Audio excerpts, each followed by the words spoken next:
Hello and welcome to In the Name of Progress. Hang on. Yep, that's all good.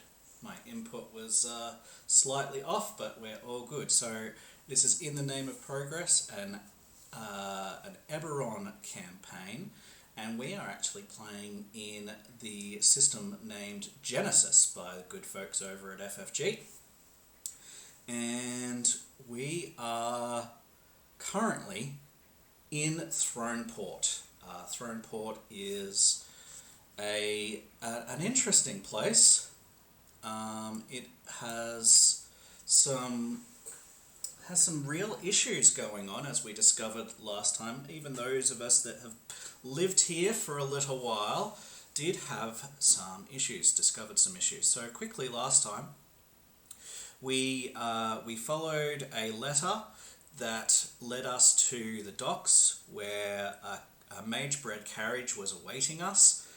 Beautiful carriage with very intelligent, larger than normal horses that were able to recognise our letters and let us in.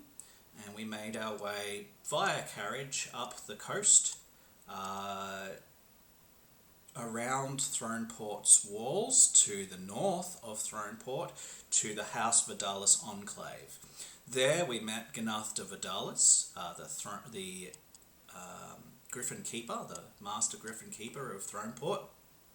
We found out a little bit about him, that he'd been part of the war and that he'd been training animals for quite some time. And one thing of note that we sort of recognised, didn't really bring up too much with him at least, was that even though he is part of a noble house, the House de Vidalis, he was not wearing noble's clothing. In fact, he was wearing riding leathers, and that was a little bit of a surprise to us that he was so practical in his approach. But after that, we headed into town, and we went up to the checkpoint. Many of us had been through many checkpoints before, but some bad things happened when we were at the checkpoint. A carriage that was discovered to have contraband inside blew up at least a little bit. There was a bomb on board, and it exploded, sent the aristocrat that was guarding it flying, and pretty much shocked a whole bunch of onlookers, things like that, and contraband went flying across the street. At this point, a horologium guard, yet unidentified, came down from his tower and basically threatened everybody, threatened a man, a street barker by the name of Rufio, and executed the noble, the aristocrat, on the spot without trial. And this is a pretty big deal. And so once he had finished with this execution, he went back up to his tower, and a whole bunch of commoners basically crammed in to sort of started going for any of the valuables and contraband they could, so that they could try and sell it and get some money. And we were caught up in a bit of a mosh pit. We managed to eventually get out of that, and through some various means, which was fantastic. You got some loot out of that, just random people dropping stuff, and your intention was to get away, and so you ended up with things that weren't exactly your own, but you have no idea whose they are, and nor probably do you really care, because they were all just going for contraband. And you made your way to Rontaltain's offices, and Rontaltain was the man that wrote you all this letter. And so you went to introduce yourselves, find out a little bit about him, and you did. And he gave you a couple of quests for you. And so the things that we've been given, excuse me while I move that over, are, as a main quest, investigate the sewers in Scuttle. Apparently there's some bad things that are going on there. We have a side quest to deliver a package to Absinthe Minded, which is an alchemy store in Faith's Park. We have a rumour that Grandmaster Evior, the most recent descendant of Grandmaster Evior I, the city architect, is missing. And we have a personal favour to check in with a widow by the name of Dantina Poro and help her with her rat problem. So what we do as far as order and everything else is totally up to us. He gave us a 20 gold crown hiring fee, and he promised that when we returned after a day's work to do these few things, that he would make sure that we have lodgings for the night. He would get us mounts so that we are able to ride if we do anything outside of town. And that leads us to where we are now. Why don't I get my players to introduce their characters and tell us a little bit about what you're thinking and feeling as you still are in Rondeltaine's offices, getting the lowdown on these missions, and after seeing everything that's happened on this day. So we will go Ashley, Lorenzo, and then Lynx, and then we will probably get started into the full campaign side of things when you can take the reins. So go ahead and just introduce your characters, what you're thinking, feeling, just for those that may be watching. All right, I'm Mary Chris playing Ashley Benedy, and they are definitely kind of in this mix of awe and jitters, I would say, where it was very eventful. Like, it was wonderful being able to ride in this fancy carriage and to be in this really grandiose kind of place, at least as grandiose as anything they've ever been in. And but to have the excitement of earlier with the explosion and the mass crowd and uh, the execution is just like, whew, this is this is more action than they've ever really signed up for. But they were just given 20 gold crowns. This is pretty awesome. This is a lot of money. And it's always good to expand skills and experiences. And so we'll see how these new jobs, how they fare and whatnot. Maybe Ashley's about to find out new talent that they have.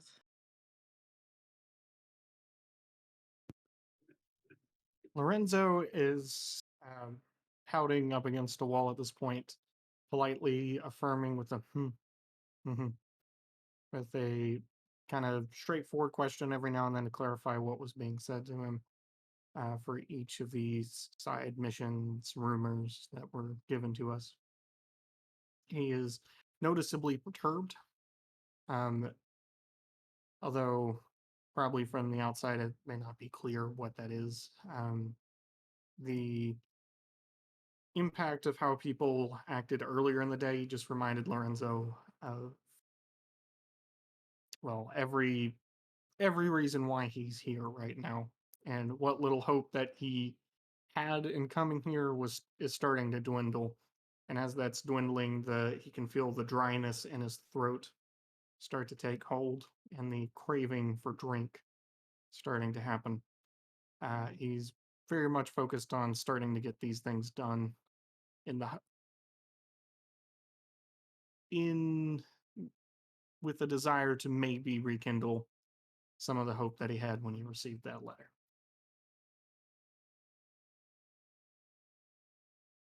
I'm Chris Johnson, and I'm playing Lynx. Right now, Lynx is feeling a little anxious about everything that's happened, but at the same time, she's really excited to have this nice chunk of coin and have some prospects to make a little more money than she's typically used to. So she's kind of excited with the new contact and the the prospect of having a little excitement, even as she's feeling a little trepidatious after the turmoil that we just witnessed.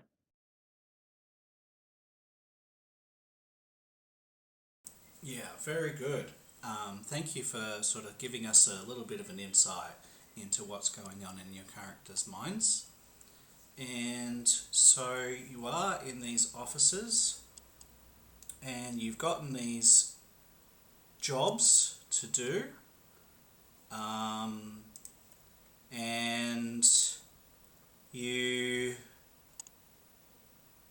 you realize that this is probably your best chance to get something that's quite valuable. Mounts are quite valuable as far as money goes, and but yeah, there are these tasks that you need to do in order to fulfill it. And so the game is now in your hands, where you go and what you do. In Throneport is up to you. As we go forward, whenever you, go travelling, we will move our you are here marker, and what I'll do is each time we move that, I will ask hopefully a different person each time, or just in general, for you to name one of the areas, one of the zones that we're going past, and name that so that I can describe what you see or hear or smell or experience coming from that zone. So I won't necessarily direct which zone that is, and that means that you can sort of go, oh, well, we haven't heard yet about Blackcap, or we haven't heard yet about the Four Kings, and we might be going past that area, and then I can inform something that goes on as you wander past, to give us a little bit more of a snapshot of what Throneport is like. And so as we go forward with that idea, the game is in your hands.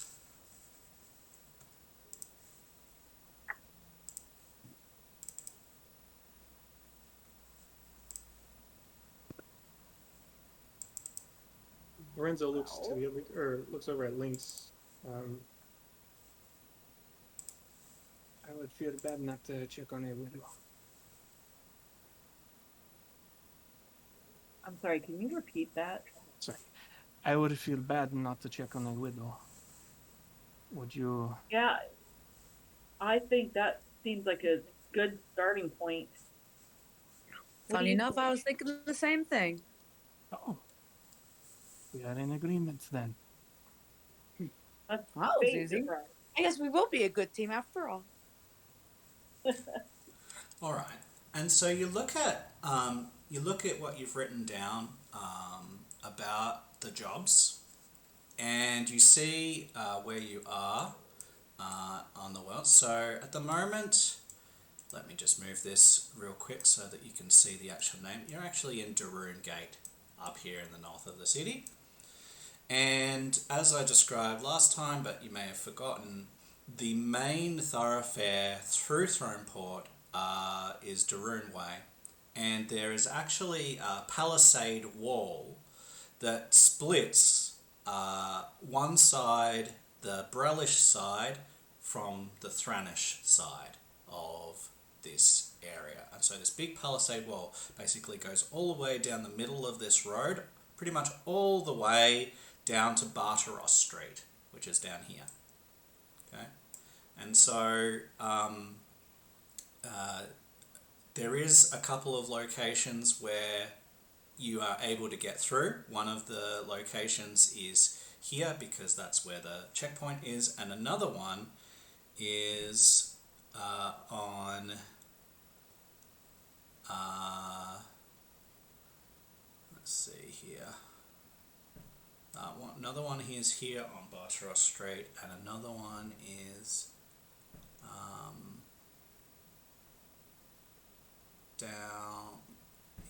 that's it. Yeah, I think that's it.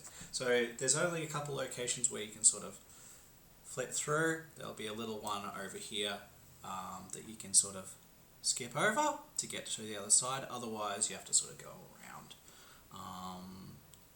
But the mission to check in with the widow is all the way down in Damar's Rest, which is way down here.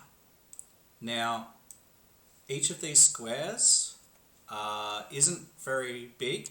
It's about 160 meters,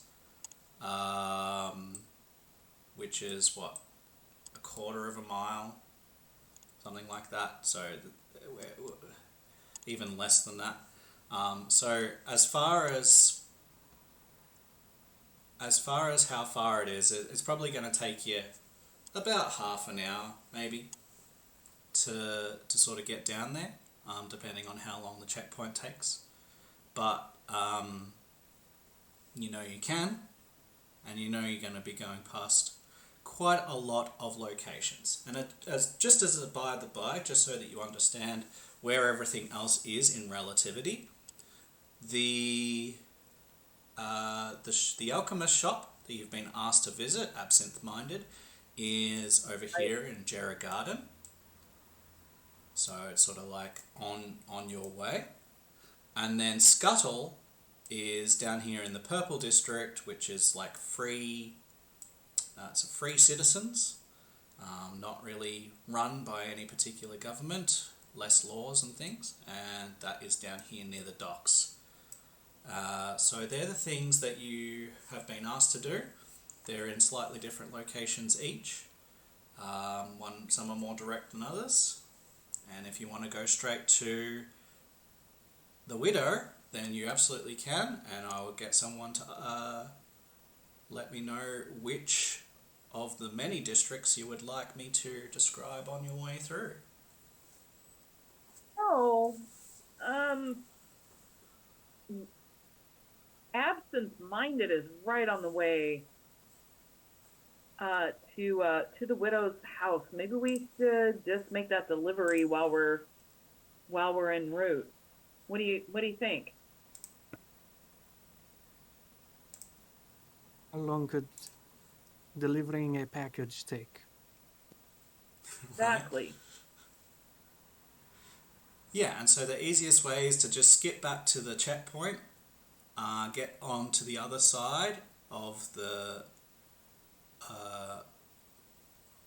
wall, and head down into the Thranish area, the Thranish zone. And that way, we can do the sewers after, and we won't have to offend anybody. It'd be relatively easy to get back from the sewers in a fairly direct manner, yes. Hopefully by way of a shower. Yeah, absolutely. Well, he's promised rooms for the night, so at least we know we'll have a bath or something.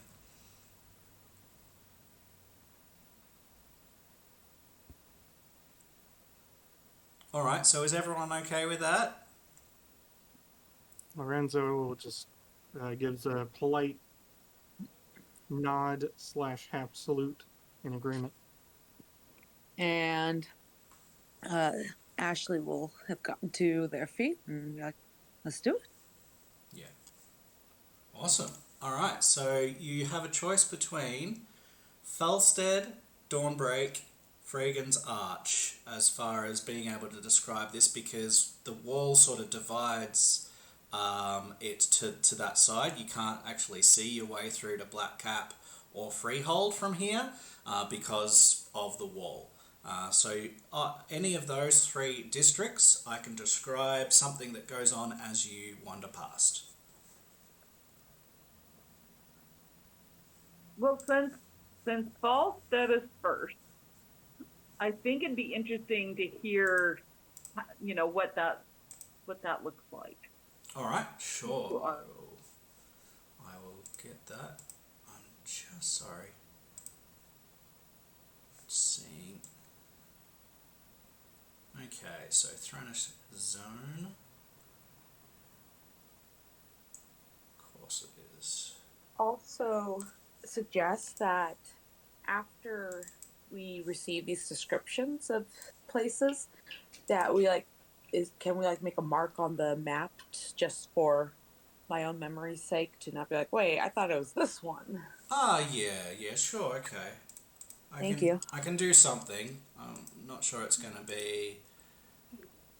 I'll just put like a blue tick or something, like a light blue tick or something. Is that okay? If I do, Yeah, it's red, yeah. blue. Let's do a little tick, or a little X to say that we've been here. Like we've done it. All right. So as you go past Volstead, you actually hear, which is very interesting. You actually hear the sound of tooting. There's a steam engine that seems to be sort of in the distance, and the toot of the horn of this particular steam engine will be heard by you, and then you will hear this raucous singing coming from this area, and it seems to actually be in sort of rhythm with also like a chugging rail sound that's being either created by some sort of machine or perhaps artificially. It's hard to tell from where you are, but this chugging, this sort of sound seems to be keeping everybody in time, and this raucous singing is sort of like even rising above that sound, and you can hear it's an old sort of railway travelling song that has been made popular on the Lightning Rail, as part of the Lightning Rail, but you know that the Lightning Rail doesn't come here, so you certainly know it's not that. But apparently there's something here that has inspired this raucous singing and an interesting accompaniment. Nice. That's kind of a catchy tune. I could see Ashley humming along a little bit to it. Cool. Yeah, so that's something that you notice as you go past Falstead. Oops. Okay, and so yeah, you will make our way down past Dawnbreak and Fragan's Arch, and you'll get to Andrinia Road here, and you know, based on the map that you have, that you can come down Andrinia Road to about this location, and I will now describe what you see. You journey down the west side of Daroon Way, which I've just described, easily clearing the checkpoint at Dooman Street with the pass that Rondell gave you. You take note of the changes in sights and smells as you pass Jarrah Garden and enter West Market. Sorry, we are in West Market, that one. Hugging its border with the garden in order to get to Faith's Park. Faith's Park is ostensibly a memorial garden recognising the atrocities to shifters by the hands of the Silver Flame during the Silver Crusade, more commonly called the Purge, of the mid-800s YK. So we're talking about nearly 200 years ago. It contains open areas of grass, well-tended gardens of flowers and trees with plaques etched with the names of shifters who perished. In the centre of the garden is a feminine statue of an older woman, dressed in a draped bodice with a straight skirt and a delicate chain belt with small teardrop pendants, reminiscent of simple Grecian style. She wears strapped heels and split-tiered sleeves with a chain-link pattern at the top, as well as elaborate necklace and earrings. Wow. What a queen right there. Pretty. This And place so, seems like it'd be nice to just hang out for a while. okay, and so I'm going to change map here, and you should now see that you are coming up to a building to your north. Well, actually, it's sort of split, but yeah, you're coming up to a building, and you see that there's a signpost out the front with Absinthe Minded on it.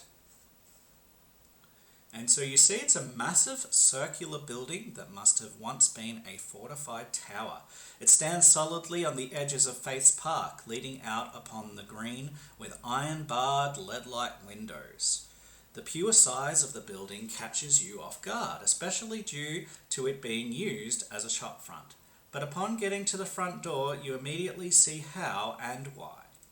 Absinthe Minded is not only a shop, but also a community project. People mill around long open tables strewn with mixing ingredients, carefully watched by knowledgeable staff who instruct students in the arts of herbalism and alchemy. A 20-foot wide, 60-foot long carpet lines the entranceway, and a massive glowing lamp with luminous larval bubbles stands at its end.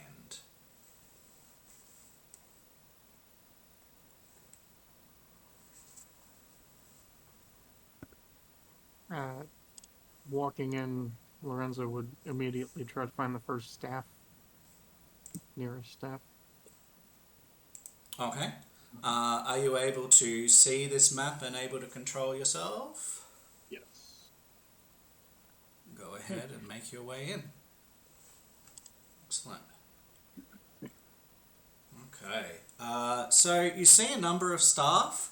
They're at different tables, but most of them that are at the tables seem quite sort of busy, educating the commoners. But one person who you notice doesn't look quite as busy is behind the shop front here, right at the back of the room. And you see a door sort of leading into another area, but she is standing behind this counter. You see that she is a beautiful young elven woman. Her golden locks wound round a rotating hoop that hovers an inch above her head. Her pistachio-coloured form-fitting sleeveless gown gives way to sage-coloured gloves that extend all the way to her elbows. Quick question: do I recognize her?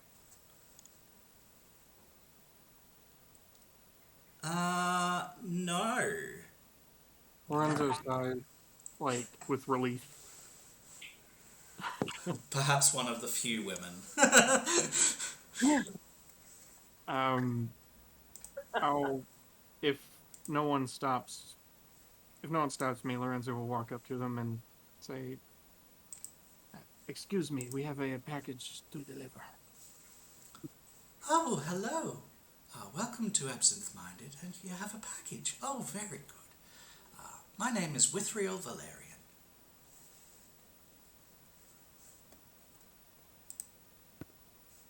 It is nice to meet you, Lithriel. I am Lorenzo Estali, and he'll Gesture his hand out and give a slight bow as if ready to receive a hand. Okay. Yeah, she will offer that. So I'm gonna say Absinthe Minded Withriel Valerian. So yeah, she'll take your hand. He will kiss it, and then realizing that she's wearing a glove, hopefully there's no components on the gloved hand itself. No, it's a relatively clean glove. It's just sage coloured. That's fine. So he will, realizing he just kissed the gloved hand, he'll just try to play it off as cool as he can. Yeah. Up himself back up, swoosh back his froofy hair. Lynx, where is that package?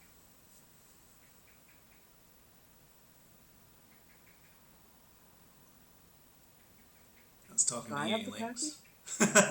I was just having this moment of, do I have the package? Check the pockets. Oh crap. Oh, here you are. And I hand it to you so that you can hand it to her. I don't want to cramp your style. So, I give you a Lorenzo. Lorenzo receives it, and again, trying to play it cool, just puts the package with two hands mentally onto the counter, having no idea what's in it, just Yeah. assuming it's fragile. Yeah. All right. She takes a hold of the package, and she will thank you, and she'll say, "Oh, yes, this is from Ron Toltain. Very good. I also have a delivery for him. It's not urgent. Just as long as you get it back to him by the end of the day, that should be fine." And she will take the package into the back room, where she will put it down, and she will exchange it for another package, and she will come back out, and she will hand you another package, and it says for Ron Toltain's eyes only on it.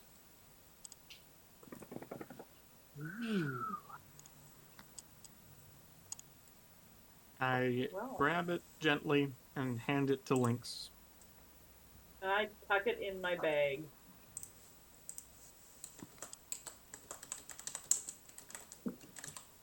Thank you for your patronage.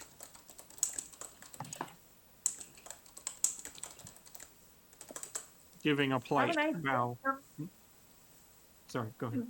I just said, have a nice day, ma'am. She gives you a polite smile, and something that you notice, Lorenzo, is you're used to the appraising look of young women. She does not give you one. Road. I'm assuming, so Lorenzo, having been with, being a half-elf himself, and having been with several bad experiences with elves, will assume that she is either older or interested in other things. Indeed.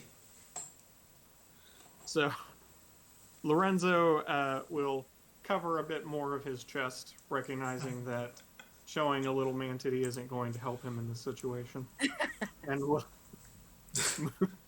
will pirouette to the side and walk out Very good. as Lynx is leaving. As Lorenzo catches up to Lynx, still I kind of elbow you in the ribs. Loosen your touch, Lorenzo? He will if he keeps covering up like that. Oh, you. You know what, Ashley? You have a point. And he undoes his chest. And a few of the commoners that are like, meant to be paying attention to their potions do sort of turn and sort of half stare at Lorenzo's bare chest with wanton abandonment in their eyes before their educator coughs and gets them to return their attention to what's going on in the class. Lorenzo That's will the be Lorenzo this. I know and love. Thank you. Lorenzo will stick out his butt a little bit, do the supermodel twists, like the inhuman twist to an extent, so the chest is showing and the butt showing, and give a wink at one of the students on the way up. Oh, she turns red.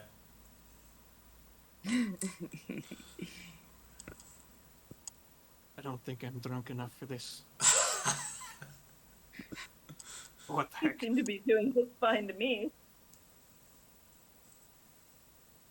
I'm about to post a meme on the note of wanton. Okay. Well, that Just for laughs and Garth giggles. earlier seems like just your kind of place, Lorenzo. Like maybe yours too, Ashley. Seems like a good place to go for a little romance with your friends. Indeed.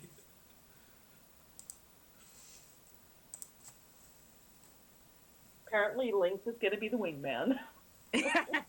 Oh, don't worry. I shall be there to help, you know? Ashley's liking their eye candy, just saying.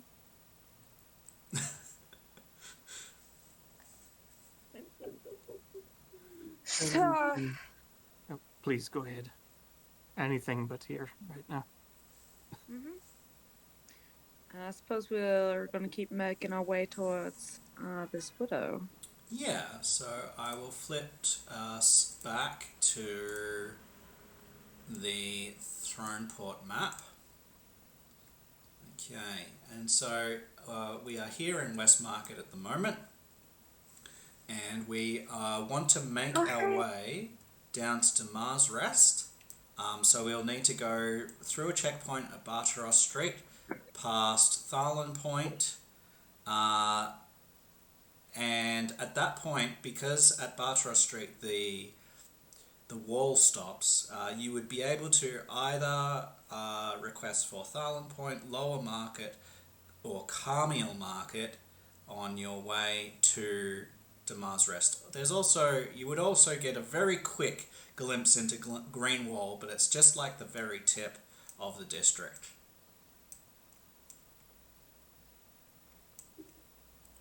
Which of those? So we've had Ashley. Sorry, we had Lynx give us our last one. So who wants to nominate where we're getting information I about? was thinking, unless Lorenzo really wants to, that being more on the direct. Why won't you highlight? I'm trying to get my circle thing to show up. There we go. Sorta. Oh As yeah, it so can maybe run down the Camille road. Market. Yeah. Alright, so I will cross that one off. And we will go up there to that one, Camille Market. And it is up. No, it is Camille Market. Okay, so you see and hear how crowded Camille Market is. There are people everywhere in Camille Market, and you notice that there's a lot of shopping going on. Certainly, there are lots of storefronts, and not just like temporary markets either. There's many sort of very established businesses here in Camille Market. And so you see people going in and out of businesses. You see in the distance the unmistakable sigil of the Trade Guild on one of the larger sort of buildings that you can see. So you see that, and you see people constantly going in and out and in and out of there. And just the sound of people bartering and gaining goods and barking goods and sort of, you know, this and that and everything else that's being bought and sold. And the last thing that you'll notice just in going past here is that a number of these workshops look like high artisan type of workshops. This isn't just for commoners. There are commoners around going into different places, but they're not going into these artisans' workshops. It is more sort of upper crust people who are going into them, but you do notice that there are more than a handful of these artisans' workshops dotted throughout Camille Market as you sort of go past and see the sights and hear the sounds.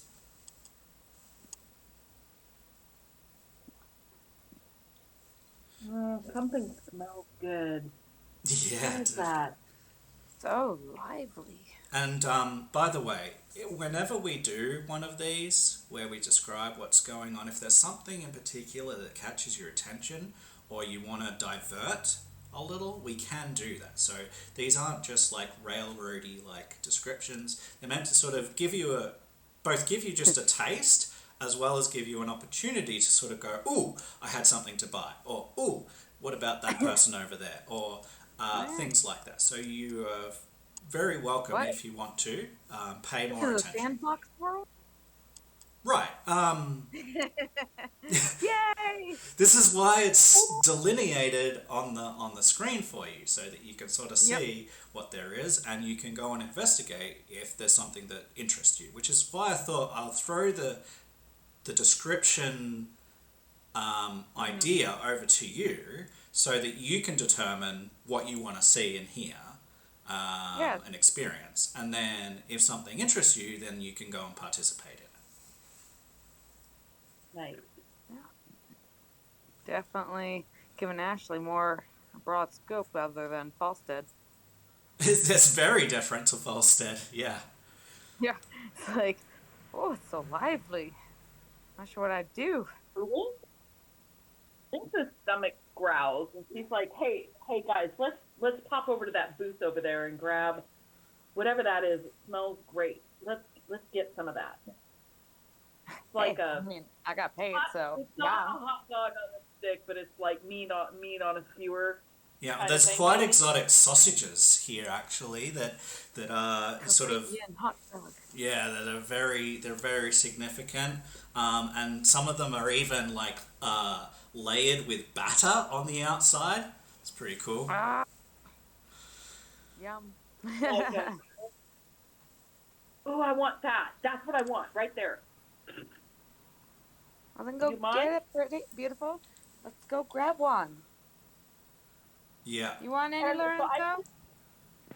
I like elbows with you, Yep. There we go. and I'll kind of start skipping over there. Yeah. Lorenzo, you coming? I got another arm available. Come on, Lorenzo. Lorenzo, Suki wants to come, apparently. Oh, that's... Lorenzo begrudgingly gets taken by the arm and like behind you two. That's the spirit. Oh, I'm sorry. Kyle. All right, so I won't walk away from the computer just at the moment, but I've written it down so that I can let you know.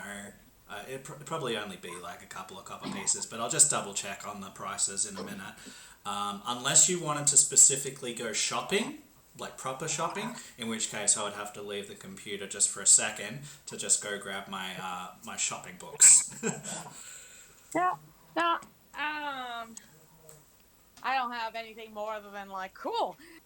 This is a note in Ashley's mind of if ever they hear someone talking about the space, like, oh, if you go to this place, I can guarantee the food is delish. Right. Or maybe not, depending on what you describe, I guess, or... Well, it's quite. I mean, it's decent food. The thing that's different here is that it's just there's more variety, and it's sort of they've taken so more like time at it. I guess for me, it'd be like going from small town, Sandpoint, Idaho, where Steven's family is, to Seattle, where there's so much variety of different ethnicities, kind of foods. And it's a little bit more fancy than common. All right. Yeah. Hey, off. Not too much, but sort of in the middle. Isn't Demar's Rest where both Lorenzo and I live? Was it? Off, back. It could be. I don't have those notes open right. No, now. we're from Southwall. Sorry, what? We're from Southwall. Oh, Southwall. Oh, okay. Yeah, Different. we're from the slums. Yeah, that's right. Ashley Okay, is actually from Falstead, so. So this is quite a bit different than the market we're used to. Yeah. And wow. This place is nice. I should get over here more often. Yeah. I mean, it's I nice just to might have not to. people be, or nice to see people selling things who aren't slaves. So Right. Oh dear, that sounds dreadful. Okay. What side And of Concord are you from? Not the best part of where we live, that's for sure. so as you sort of walk through Camille Market and you're making your way through to Mars Rest, something that you begin to notice very quickly, and this is sort of an aside, but if you want to investigate it, you could. Um, you notice that the closer you get to Mars Market, the more people seem to be wearing either a bandana or some sort of cloth over their mouth and nose. And the closer you get to Mars Rest. Lorenzo will do as others do, as he often does, and will take out not a bandana, but like a rag, try to do the same around his mouth. Okay. And certainly as you transition from Camille's Market into Mars Rest, you will hear the sounds of coughing and spluttering and sneezing and things going on down various streets into Mars Rest. Okay. When at that point, then Link will follow suit. Still, Yeah, so Lynx was like, oh, it'll be fine, and then the closer that you get, and as you're transitioning and you're starting to hear people coughing Yeah. and spluttering, you're like, oh, maybe this is kind of appropriate. You know, I have to wonder how Ashley would initially think. Be like, is this like a rude thing? Like, oh my gosh, I thought you guys were like grew up in the slums or something. Like, what was that in passing? And now you're like all high and mighty, covering your faces. Like, ugh, this is gross. Like, and so I'm trying to decide if like Ashley would also have that common sense. Like, no, this is like an appropriate thing to do just to keep yourself healthy. And so. No, I think that's gonna be different. She's just like, that's a, isn't that a bit rude? Like, why are you doing a snob move? Like, seriously, these people can't help that they're sick. Cool. All you're right. asking. Are you asking that, or you're just thinking it? Asking, I'm like, actually, I think I'm going to have Ashley ask because it's just kind of this, like, I feel for Ashley and their story that that's a very kind of snob rich thing to do. Right. And so it's like, dude, like they can't help that they're sick. Like, don't be such a snob. Oh well, honestly, I just don't want to cast whatever they have. I gotta be fit for my job. I can't afford to get sick. That's all. It's not a judgment on them or a commentary on who they are. I just take precautions when I can to keep myself healthy. You know. She just kind of narrows their eyes just a little, just like, okay, but doesn't really know how to process it still. Where it's like, because you two are still very new to them, and just kind of like, this is different. But yeah, just kind of a mental note, like, what?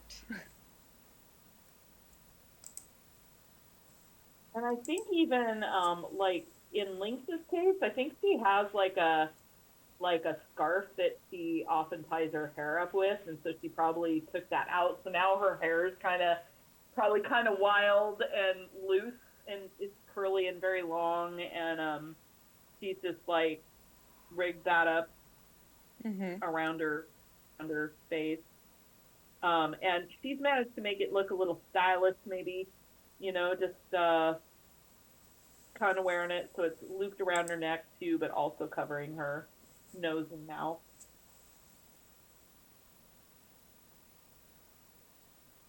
All right. Well, you finally get to the house that has been described to you. the home of Dantina Poro.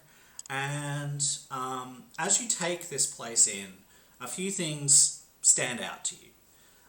The first thing that stands out to you, especially here in Damar's Rest, you've seen a few of the buildings here, and quite a few of them are run down. But this house, at least till recently, you can tell that it was maintained pretty well. And was is the key word here. So it looks like within the last sort of couple of weeks, maybe month, that the way that this has been maintained has significantly dropped off. And you can tell that just by looking at it. You can tell that it was very well maintained, but starting to drop off.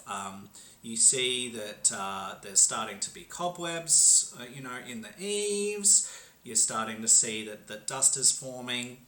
The garden looks a little bit overgrown. Those plants that are starting to grow at the end of winter rather.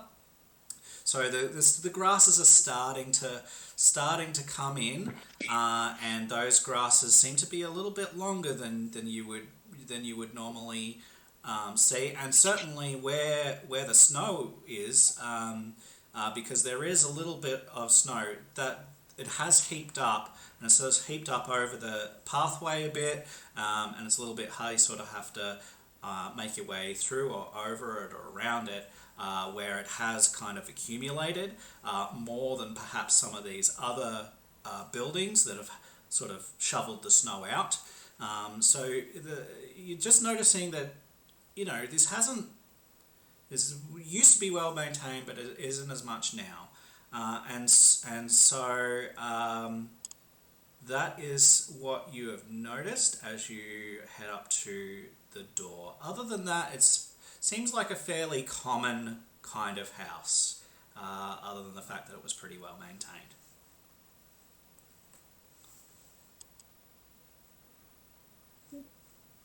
Seems like a nice place. I hope he's okay. Seems I awful suppose nice. we ought to go up to the door and just, give it a good knocking. And Ashley will proceed up to the doorway. Okay. Now, just as a by the by, what sort of urgency or loudness are you starting your knock at? Oh, very chill. Just kind of like, Just casual. I'm here to kind of call and see if someone's available. Come on in. All right. So you stand, you knock, and there's no response. Suppose she's not home? But Well, when was the last time someone may have been here? Looking again based off the description and looking at the place. Like, what if it's abandoned? I don't think he'd send us to an abandoned place. He clearly expected her to be here, so maybe just knock a little louder. She might be old and hard of hearing, or As Ashley starts to knock extra loud, I'm just saying, like, mail goes to places that have been abandoned. Like, we didn't really ask how recent this was requested. For all we know, this has been on the pile of jobs for a while. Well, this job was actually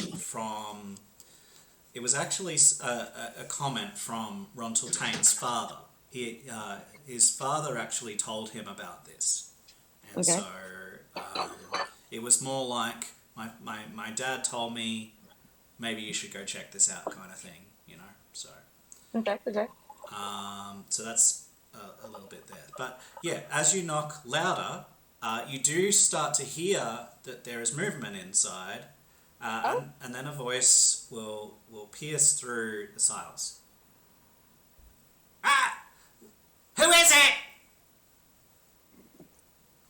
And I will need a reminder. Do we have her name? Yeah, Dantina is her name, or Ms. or Mrs. Poro. It used to be Mrs., but her husband has passed.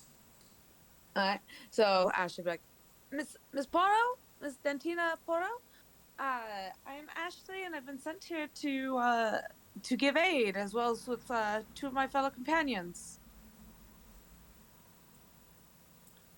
Did you say D'Artagnan? Yes, I don't know a D'Artagnan. Are you Miss Poro, though? You'll come back tomorrow. Looks at the other two like, do we press this further? Prone to let's Jiggle the door knob as if signaling to open it. All right. So the door isn't locked, but it has a latch from the other side. Miss Poro? What? Payne sent us. What's that? Ronto Payne sent us? Am I in pain? Yes, a bit. Why?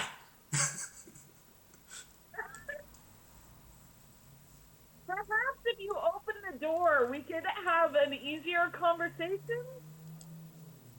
Alright, so what happens is you hear several latches sort of part, and the door opens like just a centimetre, like half an inch. And you see this eye, right? You see this eye sort of peering through, looking at you, and then the eye disappears for a second, and then you see the same eye, but it's got a pair of very thick glasses now on it, and she's polishing the glass with a handkerchief, and she's peering through. She's like, I've opened the door! What do you want? Ronto sent us. He said you need help with some rats? Oh, you're not those adventurers again? Again? Okay, yes. I can assure you, we are not your average or typical adventurers. This is my first house call, actually, so I don't know if I'd put that. I'm more of an entertainer. Well, if you're anything like the last slot, you can go away! I can guarantee you I am nothing like the last lot. I can't speak for my companions, but... Yes. She thinks for a moment, and then she says, How do you know? How what? How do you know? And, Because I've never done this before. Plops an eyebrow at you in interest to see how you're going to respond. It's just, I don't know, but from the stories I've seen at insert name that is escaping me right now, where Ashley works. Okay. I am nothing like those adventurers. Well, the last lot, I got to kill the rats, but they left them. Their bodies are still in the downstairs. Oh, yeah. It's gross. And then they smashed all of my belongings. They took some stuff, and then they smashed the rest, and they left me destitute.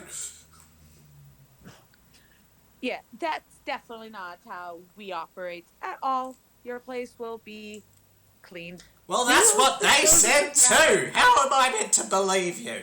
I don't know you. Looks again at the others like, wow, I don't know if I'm really up for this job. Did Ronville send the last batch? Who? Ronville. I don't know that. I don't know him or her. He's Mr. Payne. We met him up north. Go ahead. Atebel's son. Oh, no! No! They were... I don't know who they were, but no! We were sent by Atebel's son, Rantel. Ah!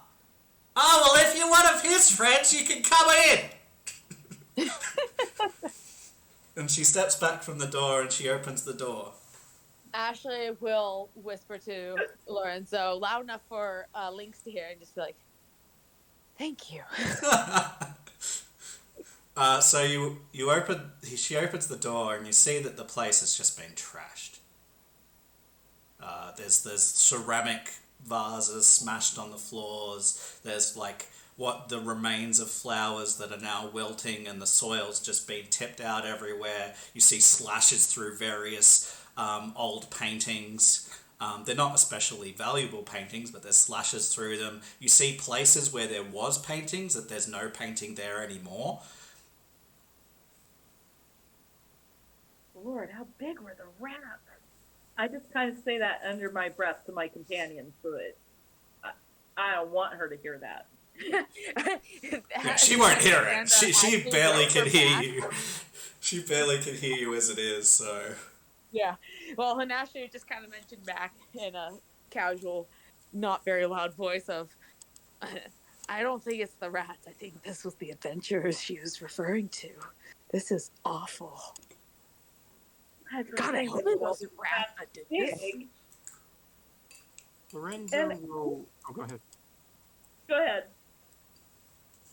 Lorenzo, who is quiet at this point, will carefully try to wedge his giant-ass halberd through the doorway. Set it to the side, like lean it up against a wall near the doorway, and then start picking up stuff by hand, pieces of the pots.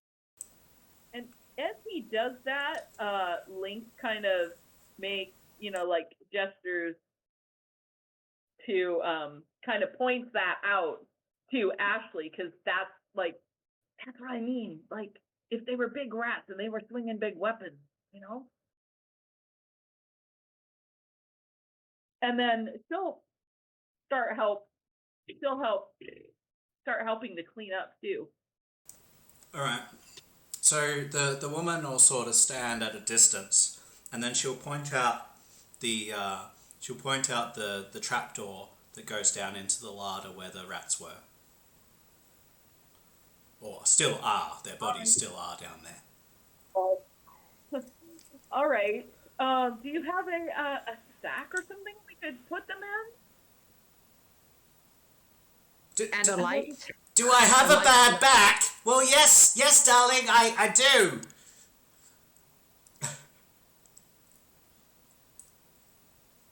Thank you, dear.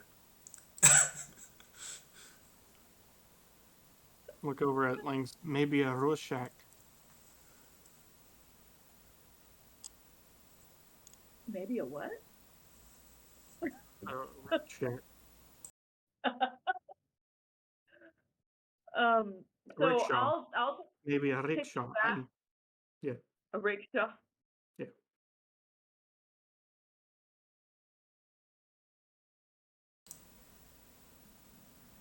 Yeah, so... Sorry, we're No, you're breaking up a little bit. Oh, I'm sorry. Yeah, so he suggested a rickshaw. Well, that could be arranged. Yes, it can. Here's one I prepared earlier. Yoink! Yeah, we're actually not that far from it anymore, right? No, it's not too far away. I can go get it if you want. Or we could just take everything. Well, let's see how bad it is. And so I'm going to take the sack and head down through the trapdoor. All right, so you head down into the trapdoor. Have you got light? Oh, that's right. I have... Because the lantern that was down there has been smashed. I do not have a light. Anybody have a light? Check my inventory right now. Lorenzo grabs his I halberd have a and... torch. One torch. Nice. Perfect. All right, so you light the torch, head down there. Okay, So these rats are rats. They're just rats. Maybe very, very slightly on the large side, but not massive rats. These are just fairly standard gross rats. And they have been slaughtered. Blood is everywhere. They've been hacked, they've been smashed, there's like innards just going across the floor. There's like, some of them have been like slammed against the walls, and there's like blood splatters and things still sliding down the walls. It's pretty. Oh my, this is gonna take a bit more than just picking up dead bodies. Jeez, what were these people thinking? But Eric, Asha will just kind of sputter out and have like this greenish sheen to their face, and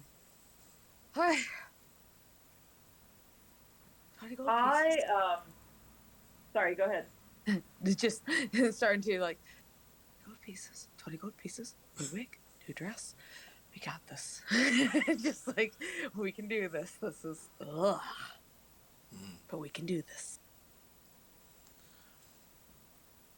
I'm gonna use my dagger to like, unless there's a shovel or something handy. Actually, I'm gonna grab probably got a shovel down there. I'm just gonna grab whatever she's got for tools and use that to like scoop them up and put them in the sack. Yeah, there's bits of like smashed crate and stuff, like just bits of wood that have come off smashed bits of crate. Perfect. We'll go back up and ask her directly if she has any shovels. No, she doesn't. So anything that she had that was serviceable has been either taken or destroyed. Aw, that explains the yard. Why don't we should have services for people her age, you know? Wouldn't it be nice if there was a service that would come and just work on her yard and help her with her house and just work on her once? You know, people get old. They can't help it. They can't do everything for themselves forever. They need people. Have you not seen how selfish people can be just in general? Ashley will kind of mutter as like, we're gonna see if we can pick this rat. Oh, it's like, nope, that's sloughing. Oh god. And Ash, like, wasn't it that you and Lorenzo are from the slums and talking about like people for trade or sale? Like, selfish. But that would be nice in some kind of utopic sense. Maybe that's something I could start one day. Yeah. Hey, I'd be down to help with that. While you're busy dreaming, why don't instead we go back to Camille Market and see if there is an option to buy a shovel. I'm willing to pay a few crowns to make this task a bit easier. Oh yes, and see if we can get some vinegar too while we're at it. That'll help clean. That's a good idea. Should I keep cleaning while you go and do that, or should we? If you will be an angel and, do the initial brute of this, that would be most welcomed, Ashley would say. And I'll do that. I will clean up the blood stains and whatnot, but man, these bodies, ugh. They're pretty gross. No problem. I've got this. Go get what we need, and we're gonna need to clean up this blood and stuff for her too, and try to straighten up a little. So I'll just keep going until you get back. Thank you. And now she'll be like, "Let's go." I ain't gonna wait for her to change her mind. All right. So at the market, they show you a couple of shovels. The standard shovel is 10 crowns. You can get sort of a rusted one for half price if you want. I mean, do we really need a pretty shovel, or would it bust? I don't know. I don't think rats would be that much. I'll pay 10 crowns for a standard shovel.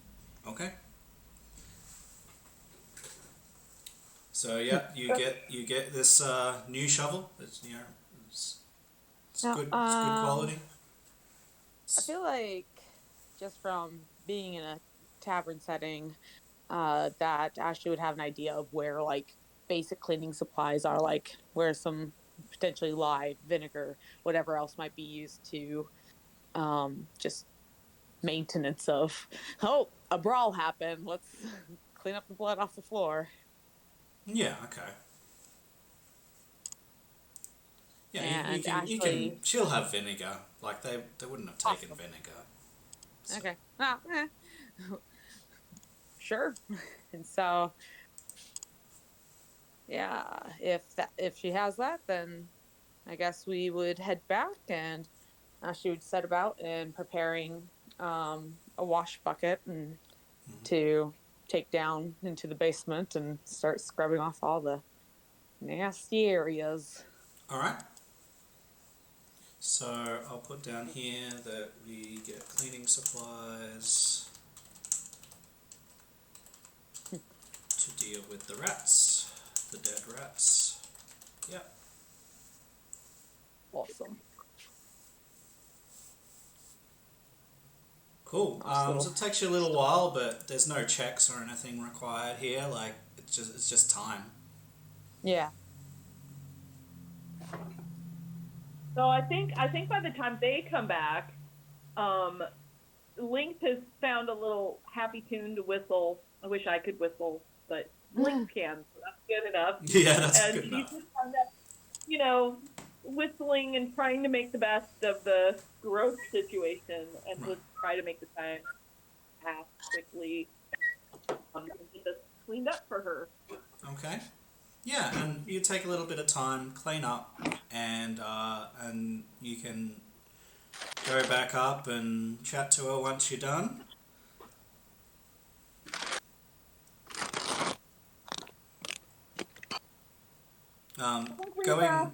Going back upstairs, she will tell you who she thinks the group of people were, the adventurers that came, and she asks you if you can report them.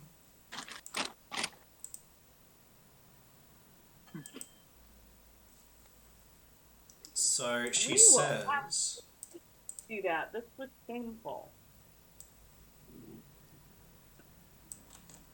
yeah, it's pretty bad.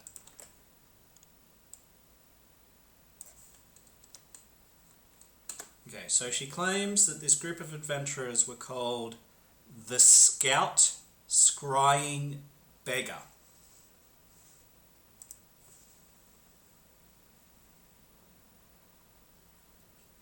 But you know that she's quite hard of hearing, so maybe that's not quite right.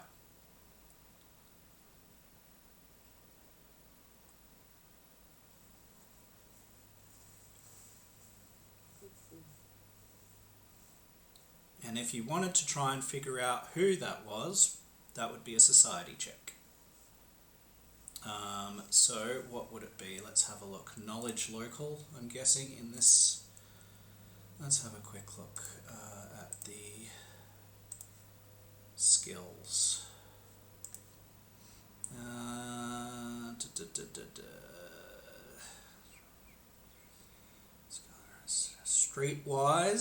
Streetwise would work, or law, knowledge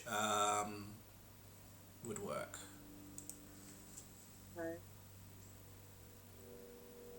I got a streetwise. We can do. I'm happy to do a roll. See if I know who they are. Okay. I hear a lot of. I'm going to call this average with a setback, so I'll set the difficulty for you. The setback is just, this is what she's heard, so it's hard to really know when that's what she's heard. Yep, so that should be all good to go. I think I have a talent that removes those for streetwise.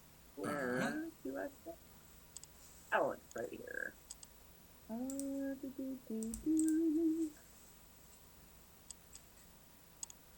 That's all.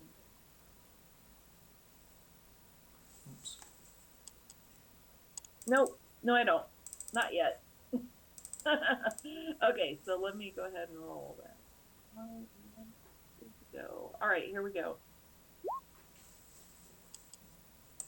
Oh, look at that. Wow. Wow. Oh, Okay. okay.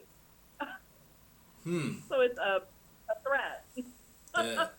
So what I'm gonna do is you're gonna take 1 point of strain, Okay. and somehow I'm gonna say like you call this out like accidentally really loud, and a runner on the street is going to report back that Uh-oh. you've discovered their name. Okay, so you are now Moving known around and entity to this group. Okay, I think that that's a fair enough use of 3. And what did she call them again? Here, I'm going to put it in the... So, I've put it in journal. And then their real name is the Stout Squire Banner.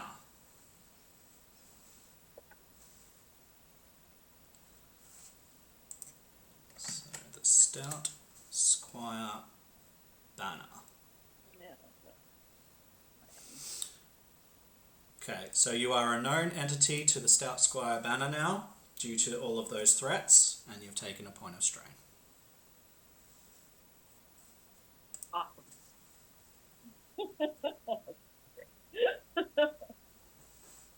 Let me just put the party, especially Lynx, is a known entity to the Stout Squire Banner. Threats used. Boom. Cool. Got it. Just it reminds me that I can now do a little bit more with them.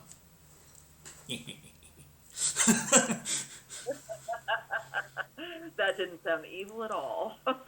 Right, so you know their real name, you've heard this name, you ferry people about all the time, right? Like, you've got a rickshaw, you hear lots of names of different organisations and adventuring parties and all sorts of stuff. And so you've heard this name, you hear her say the Scout Scrying Beggar, and instantly you're just like, nope, that's not the real name, this is the real name, it's the Stout Squire Banner. And you know, more than likely, that their house of operations is somewhere in the Karnathi district, but you're not entirely sure exactly where. You've just, like, anytime it's been mentioned in the same breath as Karnath. Okay. Well, we will definitely mention that.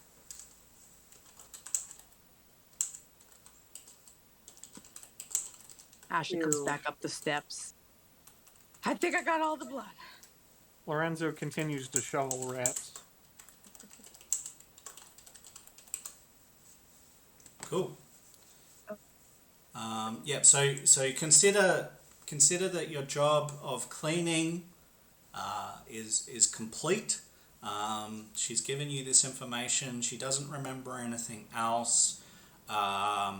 She asks you to report them, and effectively that brings you to a place where you are free to go. If you want to do some more role play around this or anything else, feel free to continue to do that. But I'm just letting you know that as far as I'm concerned, you've done what you wanted to do as far as cleaning.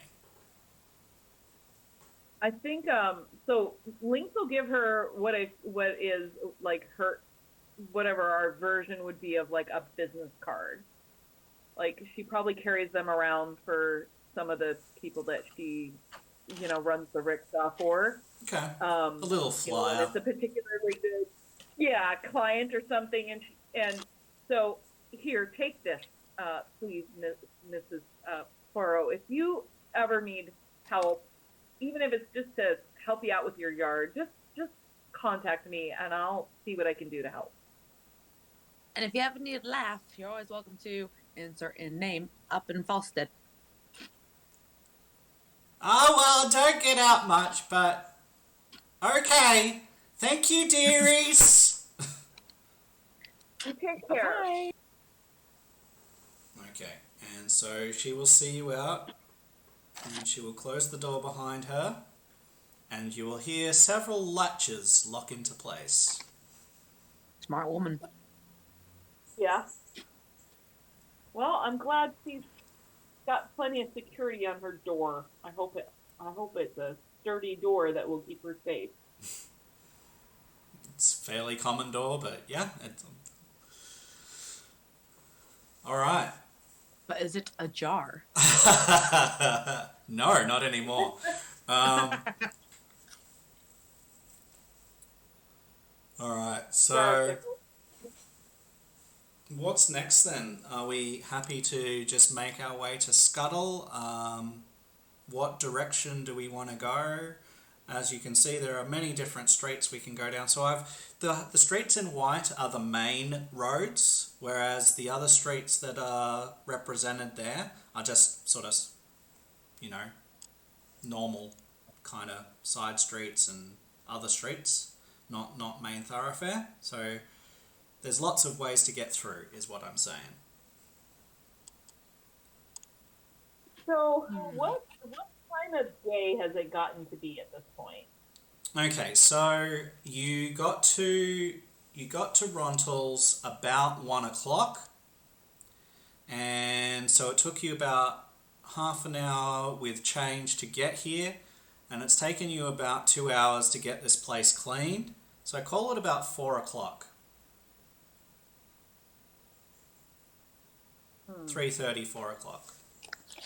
Still got probably 3 hours of sunlight because it's coming to the end of winter now.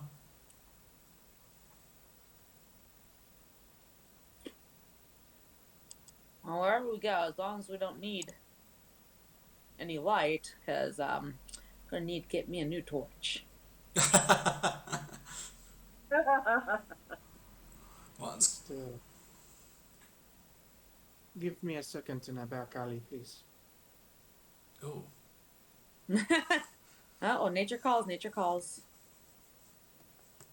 If there's a convenient one, Lorenzo will kind of go in between two buildings and strip. okay. So basically, Lorenzo is taking his sack, he's pulling out his rougher clothes, like the not nice ones, and he puts on those and putting his nicer, like, the man titty showing attire. Okay, so give me a high or low. High? Okay, you got low. About halfway through dressing, someone from the upper story window throws a bucket of dirty water out. And doesn't fully saturate you or anything. It hits the sidewalk next to you but splashes you with dirty water. Does it get my nice shirt? No. Okay. There's been hell to pay.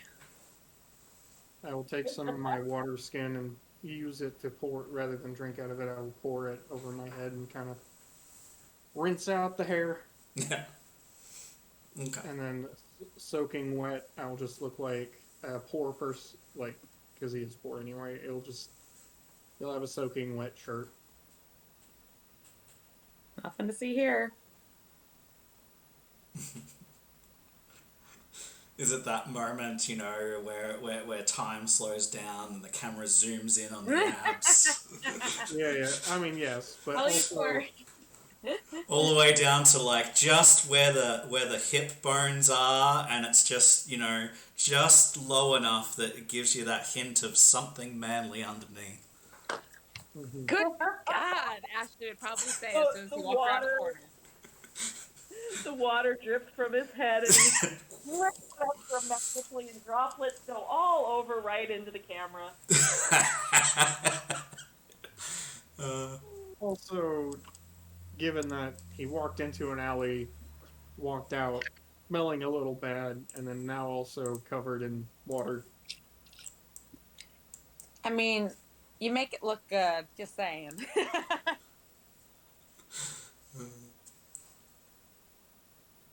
All right, so to reiterate, what way do we want to go to get to Scuttle? Going into the sewers, we're gonna need some more light. Maybe we should Probably go make our through way communal. back to the market. Well, Yeah, we will. probably. Going through the market will be the quickest way anyway. Yeah. I was gonna say going through Camille Market just to buy some odds and ends, like me a new shirt. Use some torches. I mean, I got like 4 or 5 torches or some crap like that. Okay, that's plenty of torches. Oh, Yeah. nice. All right, yeah, you can get what you need at Camille Market and make your way towards Scuttle. So we can highlight, and this time I believe it is Lorenzo's turn. Lorenzo, you can nominate Lower Market, Albarracin, Haven Point, Shardstone, any of those. Oh, embarrassing. Okay, so that's to the south.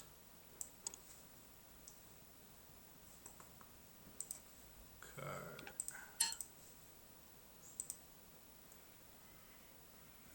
Albarracin. Okay. Ooh, okay.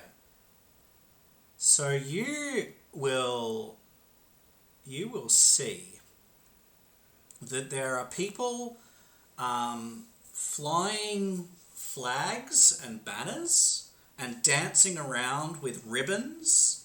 And there's people like banging drums and strumming instruments all in time. And it's very upbeat, it's joyful, and the people are just, there's so many colours of clothing. It is almost an assault to the senses compared to anywhere else that you've been here in Throneport.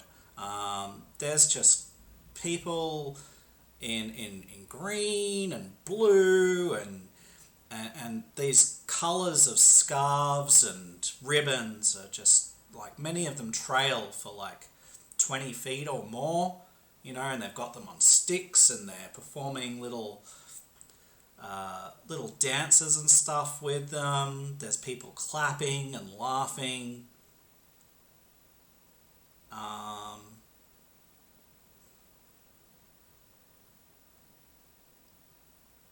And yeah, it's very different to anything that you've seen, at least today.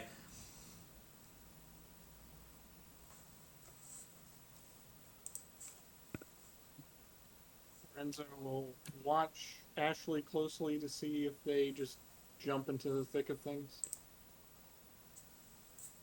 Would like to ask in passing what's being celebrated. So as you move past, we're celebrating life, love, and hang on, what's it say here? Freedom, beauty, love, all that is life. Come celebrate with us. Ashley's eyes get so wide. She's like, I found my people.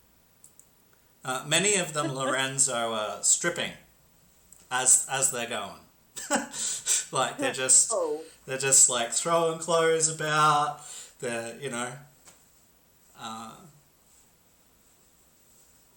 they're just having a great time.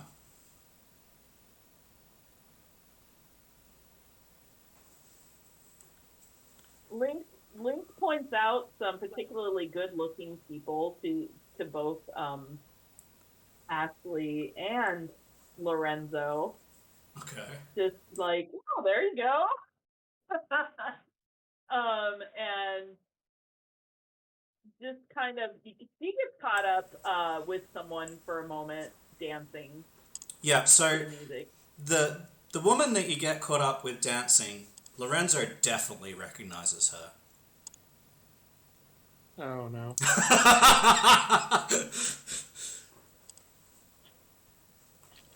It's a good day to celebrate life. She's about 5'7". Her hair is strikingly red, and let's just say endowment isn't an issue with this particular woman. And well, because people are getting their gear off, you've seen these more than like at least once, and now you're seeing them again.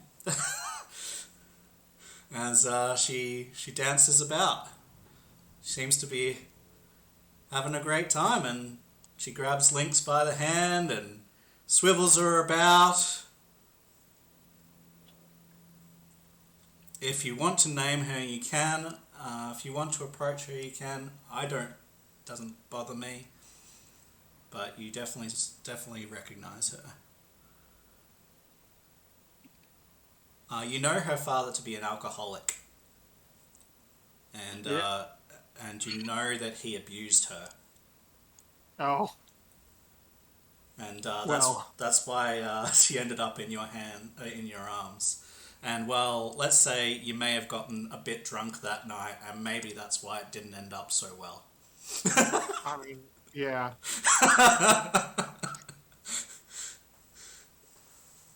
Lorenzo immediately grabs Link by the hand as well and be like, "Best mate's best that we go now."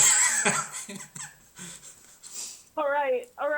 And I reluctantly let go and retreat from dancing. Excellent. All right.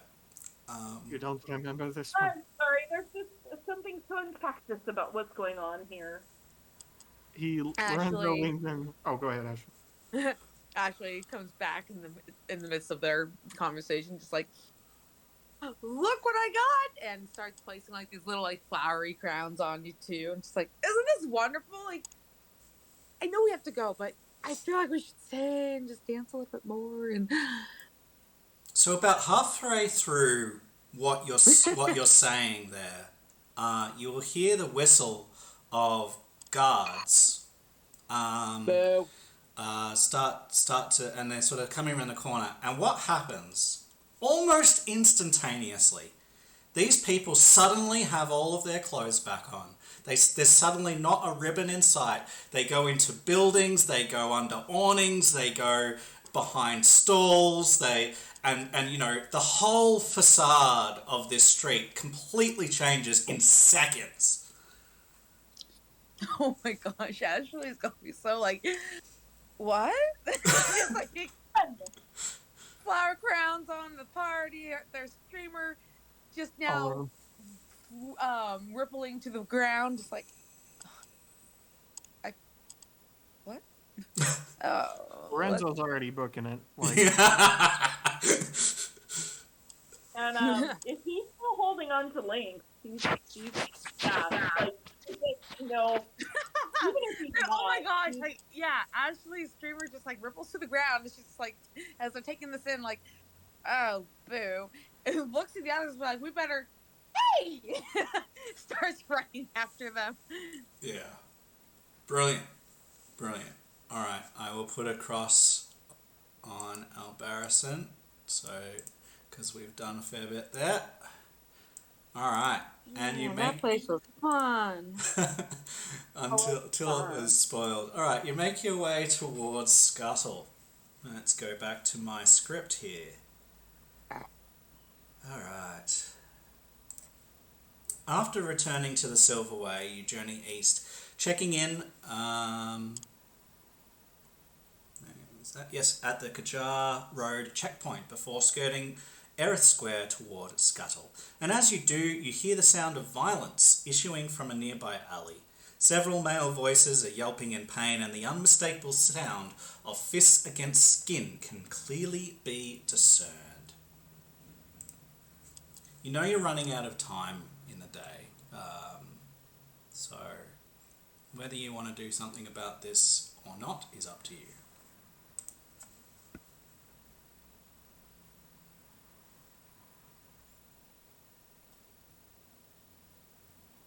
Lynx looks wide-eyed at her companions, like, I don't. What should we do?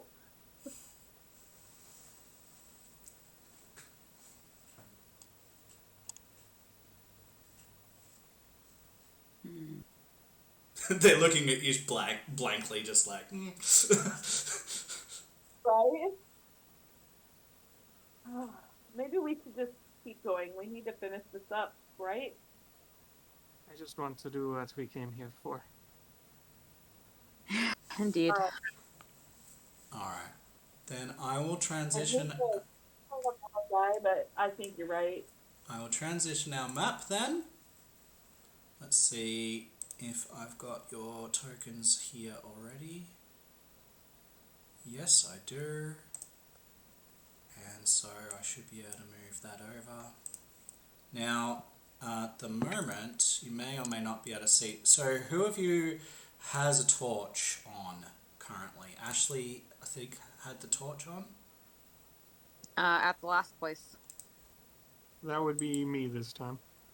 All right. Let me affix a.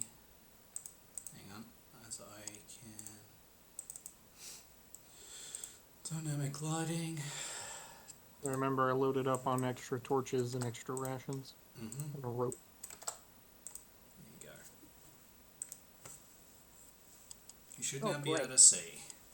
Alright, I will describe the area to you all. Approaching the entrance to the sewer, the scent of the sea thankfully drowns out the scent within. But the closer you get, the more you realise you are in for a rather repugnant task. Fetid water flows from the sewer out into the bay, and along the dirty stone edges are errant, limp, grey blobs of goo, to which rubbish and refuse haphazardly cling. Gazing inside, you see the stony walkways on either side of the lower tiered section where the water flows. About 30 feet inside an intersection leads either north or west, the water flowing toward the sea from both directions. Along the roof of the sewer, several thick metal pipes travel.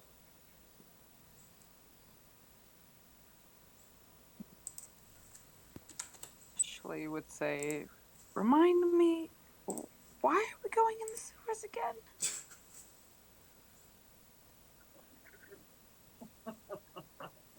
We are investigating. Yes, for that they are working, because it smells like they are. You know, he wasn't very specific, but he wanted us to check it out. There was something going on here. No. Hey, do you still have any of those flowers, Ashley? It's on your head. Oh, so I take that down off my head, and I take some of the most fragrant flowers off of it, and I tie them up in one little corner of my scarf, and then I fix that instead of my face and retie my scarf so that I'm breathing the flowers. Yeah. Ashley is going to follow suit so fast, like, that's genius. So, while in... And I'll have petals off of mine to each of you so that you don't have to ruin all the crowns. While in this place, just for your knowledge, 4 squares in a straight line is a single maneuver movement, or 3 squares diagonally is a single maneuver movement. Okay? Okay. So you can go 4 squares straight or 3 squares diagonally. range band. Okay, cool. That's a range band, yeah. And as far as how I've represented this, this is my glorious, wonderful art skills employed here. Um, so, I can see it. what's that? Fabulous. I can't see it. My iPad, for whatever reason, is not liking your other maps.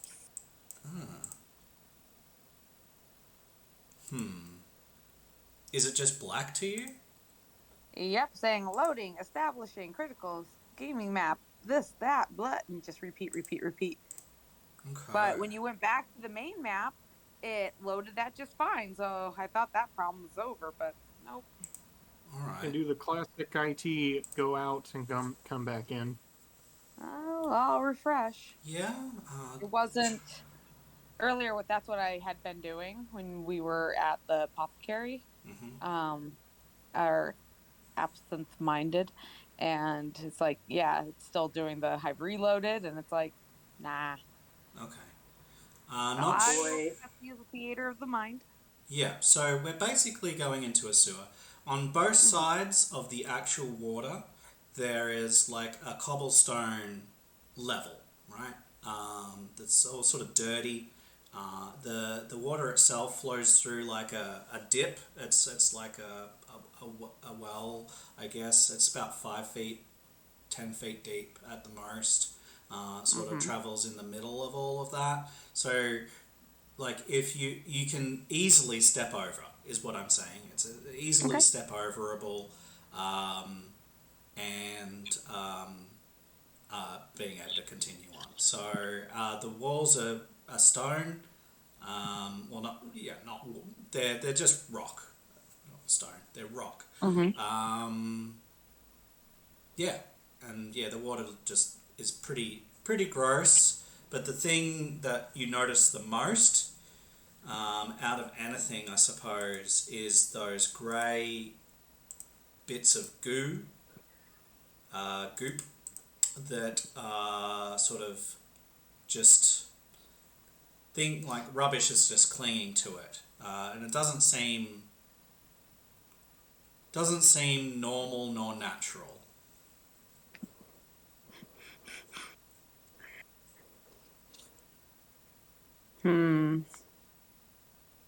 Well, Ashley sure ain't touching it. Lorenzo fashions a mask and will move forward unless someone wants to do something. Lynx is gonna dig in her bag for like a small Vial? a thing, but yeah, something to put a little bit of that in to take to Ronton. Okay. Sure, yeah, you can fill something with Ample. with water. Yeah. Oh, is it water, or do you want to get the goo specifically? She wants the goo, yeah. So she's gonna carefully. So she has like an empty bottle from a soda or something that she got, and so she'll put it in there and recap it, and tuck it in her bag. Okay, well, that's one thing that's weird. That doesn't look like anything I've seen before. Yuck. All right. Surely that's not normal sewage. Ugh. So you can see, just for Ashley's benefit, you can see about 20 feet, like good light, and then 20 feet not so good light. And in that space, just as the light's transitioning from good to not so good, you see that there is effectively a crossroad, at least a T. One goes left, one goes up, and so yeah, you can decide which way you then want to go from there. Well, whoever's got the light is who I'll follow. So wherever they go. All right, Lorenzo. Well, Suppose we can go straight. Is the goop concentrated in any direction? You see that it, well, probably make me a check. Probably make me a perception check. Sure. Let me get into my difficulty here. And I'll pop this out so that I'm not seeing it again on stream. Is there a way to aid in that? Though I don't see why not. So I get a boost. Yeah, I'll get your boost. Like, you're not threatened or anything, so... Are you applying the boost, or do I need to? I'll apply all modifiers. Okay. And you should be able to go ahead. Yep. You'll take a point of strain, but you will get a pretty good idea. So you looking at the water and looking at the patterns, it seems to you that it's following the, I guess, current or flow of the water. And the flow is coming from both the west and the north. Right, so water's coming down this way towards the sea and down this way towards the sea. It's all going towards the sea, and the goop seems to be doing the same thing. It seems to be following the current down towards the sea.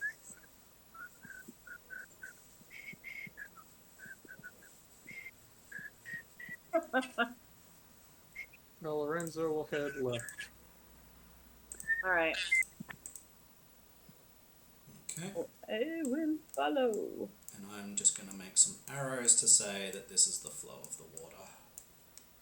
There we go. Excellent. So, I've got something to describe here for you, Lorenzo. You see a break in the south rock wall of the sewer, a workstone floor, and you will start to see groups of huddled poor inside the opening, inside the room that you have revealed. Most of the huddled poor do not look up as you wander past, even with your light.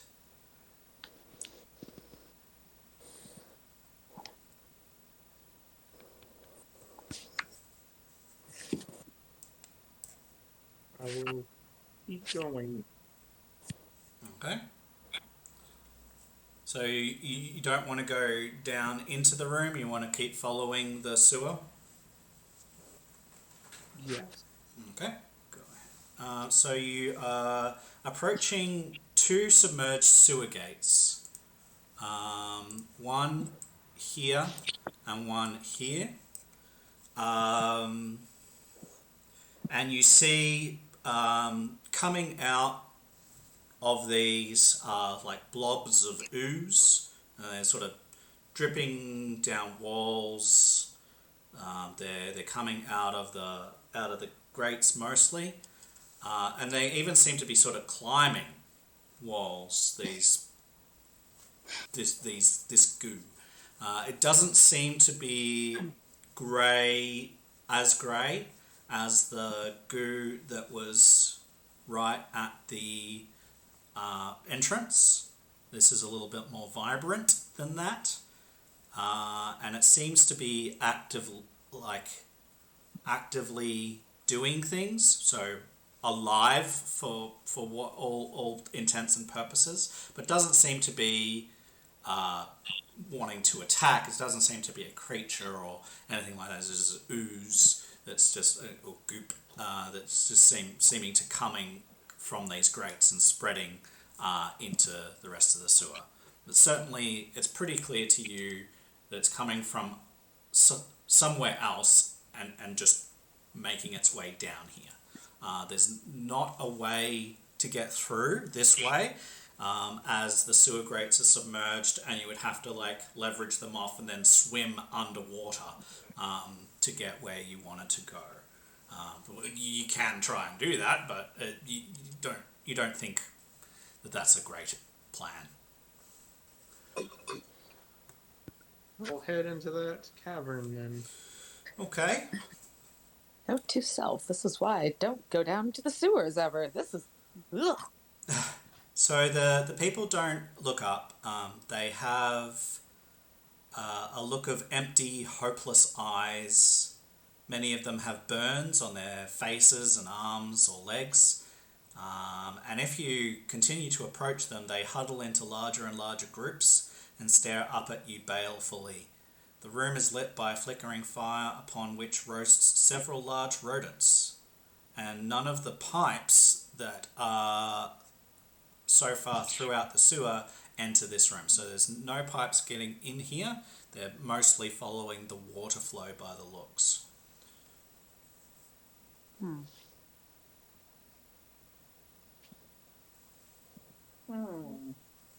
So there's no other way beyond this little cove. So if to get further into the sewers, there was the north passage, but none of these, when you went west, ways led anywhere. Correct. Okay. Yeah, and these people just they don't talk to you, at least at the moment. They haven't. They're not really looking at you. They're just huddling into bigger groups the closer you get to them. I'll point at the goo with the edge of my halberd and yell at them briefly. Excuse me. Are you familiar with this substance? Burn! Burn!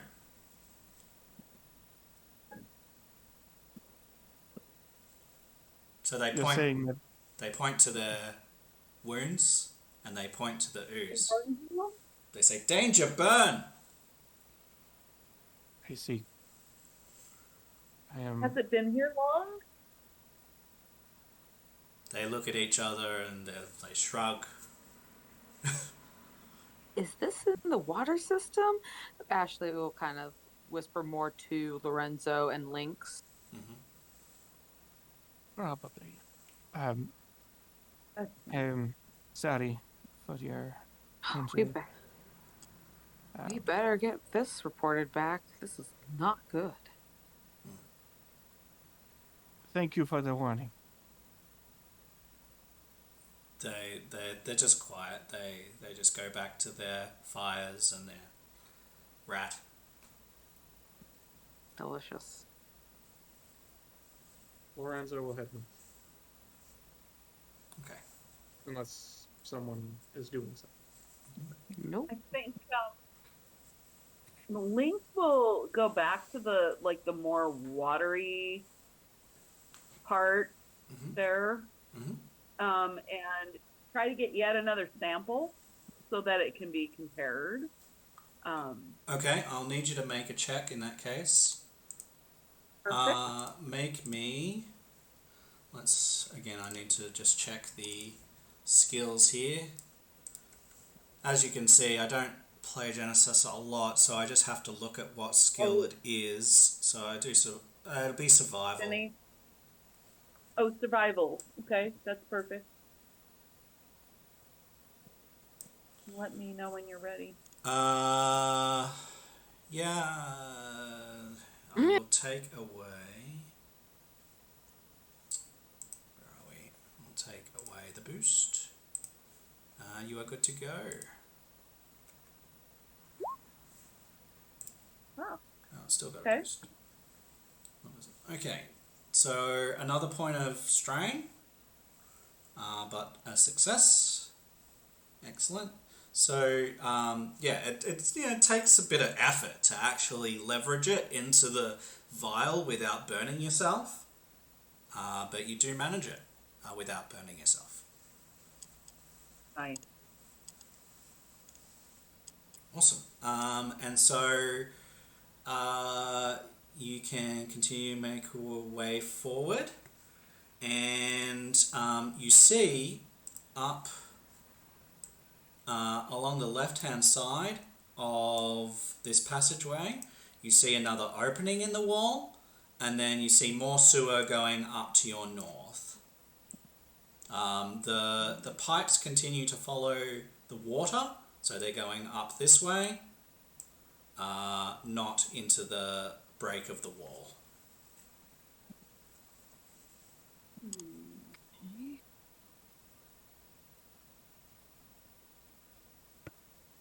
We'll continue to hit. Okay, so you'll pass the break in the wall, and you will get to an intersection, which is up here. So you come to another intersection to your right. The tunnel quickly comes to an end. So this is actually a dead end over here on this side. It is obvious to you that the water flows underground to this point. You cannot proceed in that direction, and there are no oozes, globs, goo, anything coming from that direction either. All of that seems to be coming from this direction to the left.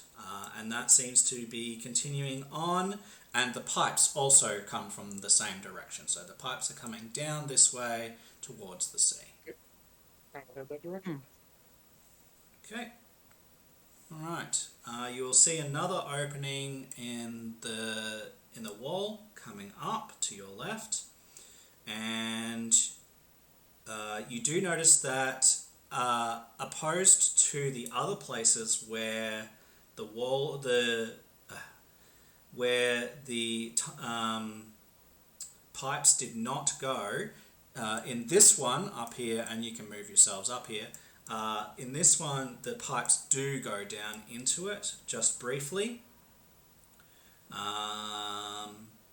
and you see that there are patches of goo and ooze all along the walls of this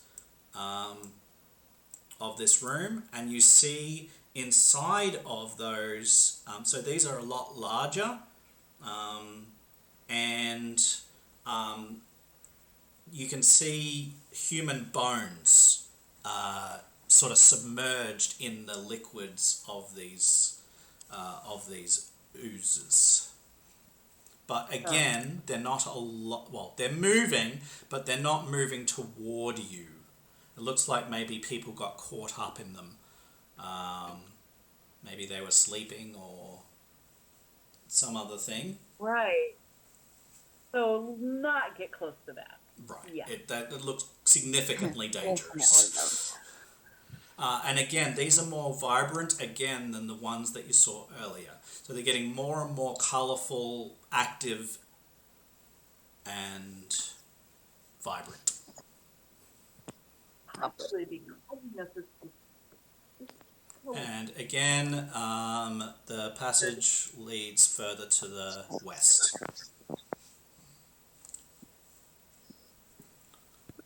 I will continue to head to the west.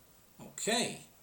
Looking down then, down another passageway, you see another sort of exit of the water. You can see that that probably connects to where you were before, and of course goo is going down there, and you do see a room, a tunnel, but at the mouth of this tunnel, you do see a door. It is, let me just bring this up here.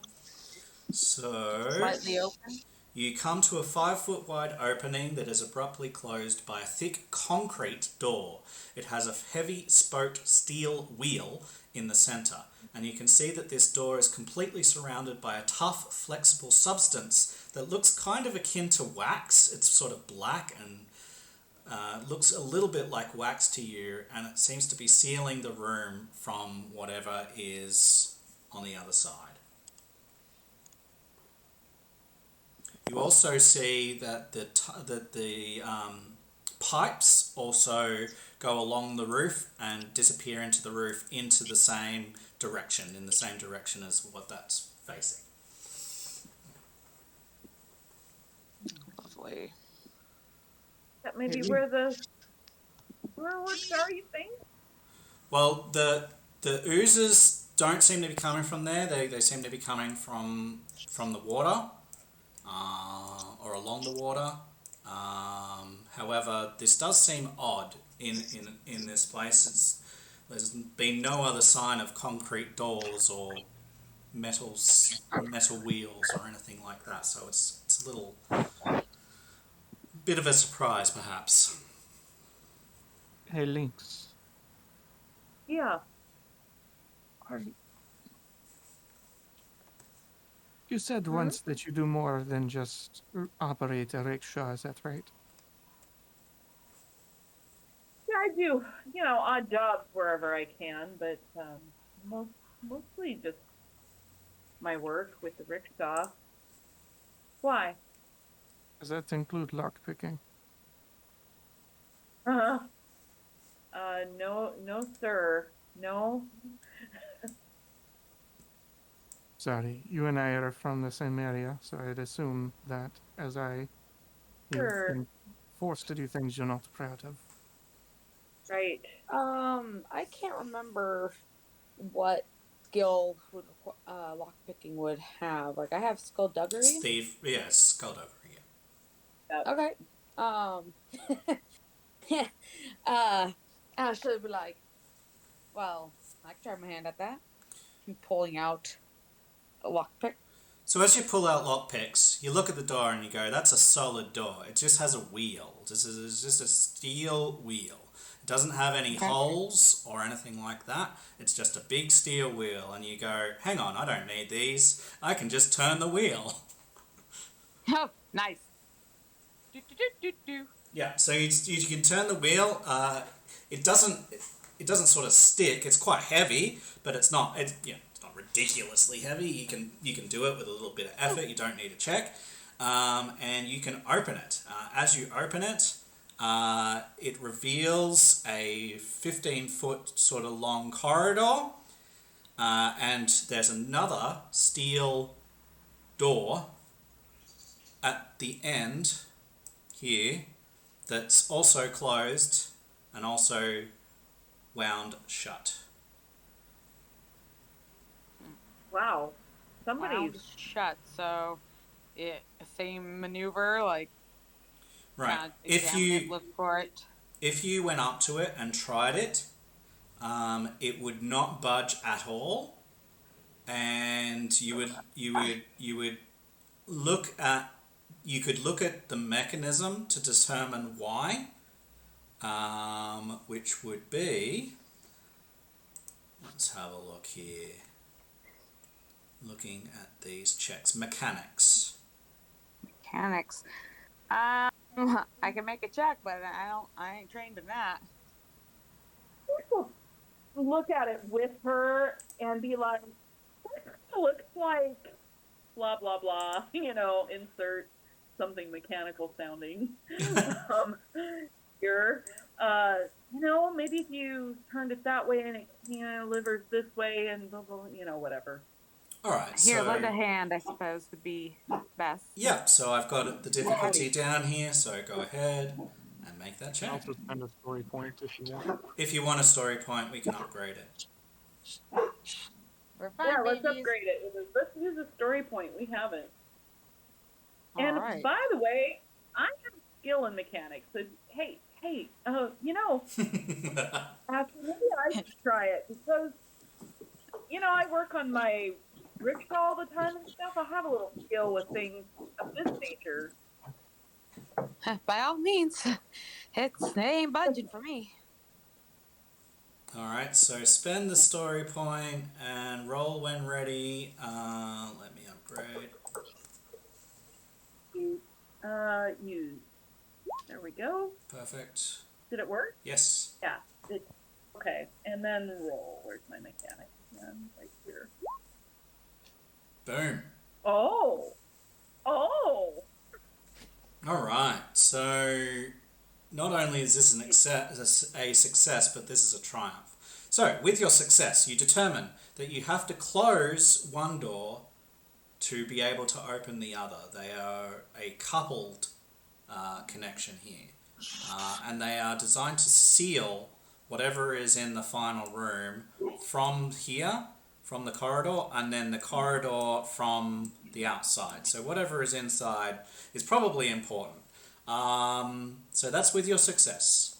With your triumph, you can find some more information about something, and you have two advantages. You could either heal some strain if you like. You're on 4, so that would be a pretty decent use. Or, yeah, I can... Because I'm going to be giving you more information from the Triumph. I would prefer if you spend them to heal your strain. It's just easier for me in this case. And I must mark one of them up because I show 3. Okay. Oh yeah, 3. So we're healing. You're healing 1. Healing 2. You can heal 2. You got 2 advantages. Or does somebody else need to heal? No, it's only you that can do it. You made the check. You get to heal. That's cool. So with the Triumph, I can give you some knowledge here. So based on what you've seen so far, you've seen that the pipes lead from this place through the rest of the sewers, but not into any room where you've seen people. You also notice that it was kind of hard to spot, but you sort of see it now, and that is that some of these pipes are labelled, and one of them has like warning hot on it, but you don't see any steam or heat emanating out of it. So maybe there's something that heats that particular one, and as you finally get into the room, you will notice that there is an old boiler. It's a rusted old boiler that is in this 20-foot room. So let me describe that. So,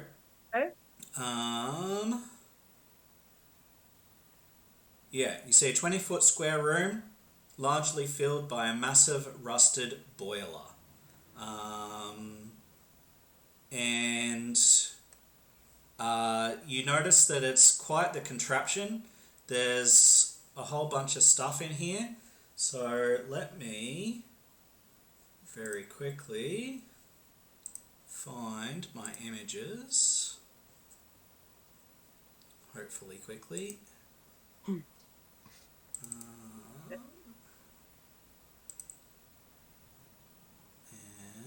where are we? This one. Images. I made a terrible drawing of this. Where is it? I don't believe you. Let me just go grab it. It is Melbourne Group. Where are you? This one. And copy. Copy image. And Genesys Group. General. Paste. Boom. There it is. So it's basically a big oval boiler. It has a grate on the front, which is a heat-treated proper boiler grate. It has several pipes leading out of it. It is on big, sturdy feet.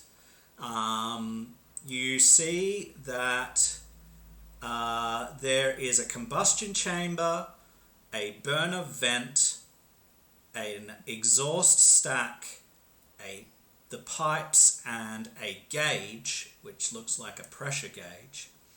And you see on the far wall, on this wall, you see that there are a number of different fuels available. You see coal, you see quality mediocre, it's labelled. You see white hot wax maker, labelled. You see stay cool liquid coolant, labelled. All of those things are labelled. You can see packages of them where they are. And you can also see on the bottom wall there is a series of cabinets that are closed. So that is what is in this room. Big boiler on the top, the fuels on the left, the cabinets on the bottom. And based on your triumph from earlier, you can tell that this boiler hasn't been used in some time. You believe it heats the dangerous, warning hot pipe, and that if you got it to the correct temperature, it could basically purge the sewers of living matter through boiling water. Nice. We might have a solution. Right. Yeah. And so, yeah, wow, I can't believe there's a boiler down here, but maybe if it was working, it would take care of this problem. Yeah, at this stage, even with your check, you don't know how to operate it. You're like, I don't know, I've not used a boiler this old before. And it's huge, it's like 15 feet long and 5 feet wide, and it's just a big thing. It's a big deal. Maybe whenever this broke down or stopped being run might be what has caused this skew. Maybe we should, I don't know, do you guys think we should go on back and report this to Ronto, or do you think we need to look around a little more? I'm no mechanic myself either. It might be better to report and just to make sure we don't cause more trouble. Well, for all I know, we turn the causes chaos all over the city. Do any of you have Ash something wants we to could play it more cautious. Mm-hmm. maybe we can map it for him, and he can send an engineer or somebody down here, Yeah, that makes sense. Sure they'd appreciate the help. At the very least, we have several things of his to report to begin with. Mm-hmm. Agreed. Maybe we should walk down to where the pipes go outside and just see too if it's doing any damage where it's running off into the sea. That's a good point. Well, that's where you've come from, and you didn't see that. So the pipes were only in the sewer. They didn't exit the sewer. They were only in the sewer, and there was nothing bad coming out of them. It was only everything bad was coming from the water at ground level in the sewer. Nothing was coming bad out of the pipes. Yeah. Gotcha. Okay, cool. Never mind.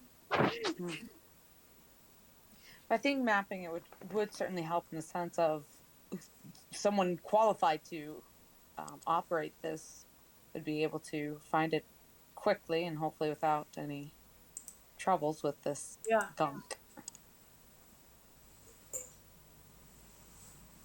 I wonder what those people were down here. Suddenly, Ashley would muse. Yeah, well, they didn't seem to want to talk to us, so... Yeah. I mean, they might just not have homes, and maybe they're just... Yeah. taking shelter where they can find it. Could be. Making a mental note. Yeah. We're pretty close to my rickshaw. Maybe we should go get it, and then we can take it back. Quick time. So we've got about half an hour-ish for our usual time slot to be filled. Now, I'm happy to tweak either way with it. And if we're happy with where we're at in the sewer, I'm happy to fast track us back to Rontal and sort of do a report. Otherwise, if you want to keep on exploring, that's totally fine. If you want to do something else in Throneport, that's totally fine. At this stage, what you know is that there's ooze, goo coming from further into the sewer somewhere. It seems to be flowing, following the current of the sewer down towards the sea. At the sea, it was inert, grey, and just gooey. The further you've gotten into the sewer, the more colourful and active it has been, and the more harmful you have found it to be, based on what you've seen. You haven't found a source, but perhaps you don't want to just yet. And that's pretty much, and you know that there are people down here. Other than that, that's basically what we know, and that there's this old boiler down here that can probably clean it out if you can get it working. So they're the main things that we know. So if you're happy with that, we can certainly go back and report. If not, we can do whatever you would like. Ashley is very much for going back and reporting. Sure. Lorenzo would acquiesce to that request. Okay. Yep. Lynx as well. Not her favorite place for sure. Yeah. Well, you haven't been here down here very long, like less than half an hour. So you can head out.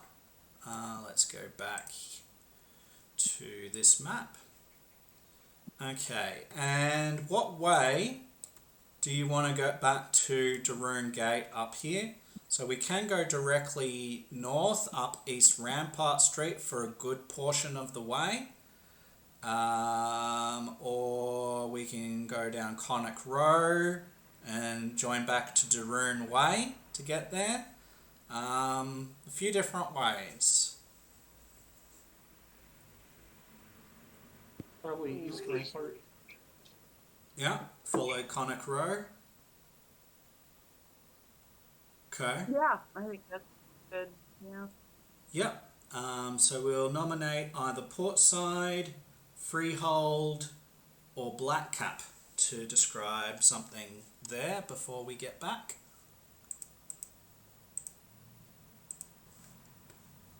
How about Black Cat? Okay. Blackcap. Hi, baby. Brillish Zone Blackcap. Okay, that one.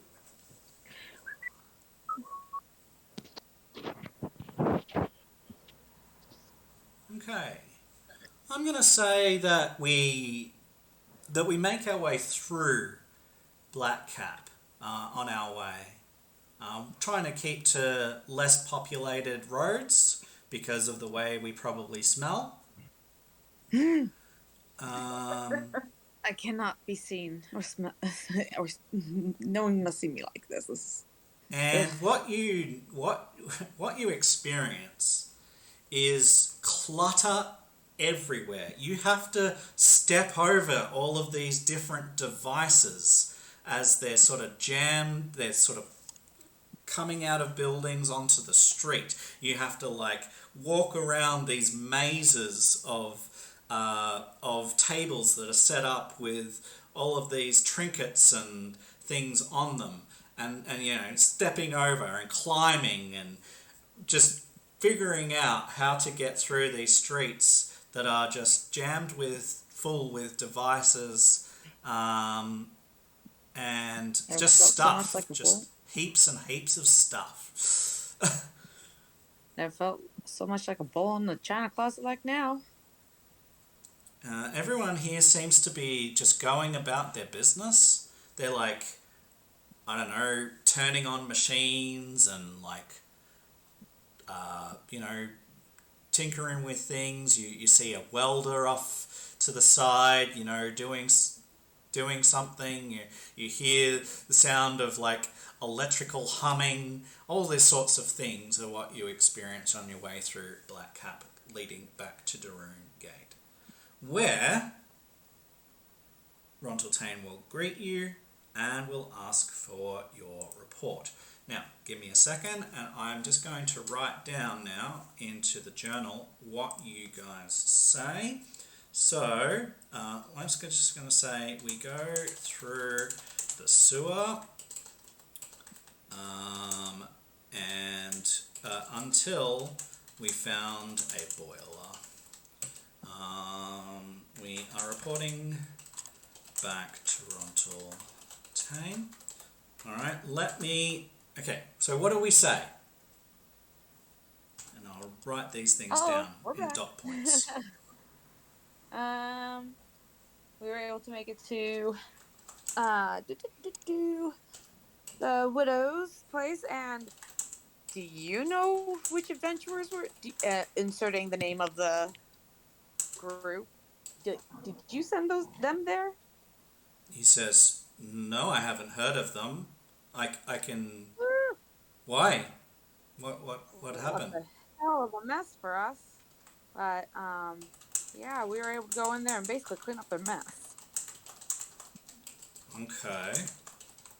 So anyways, he confirms that their process and their activities are illegal, and that he will look into their name and find out more information and get back to us, and that they will be reported officially.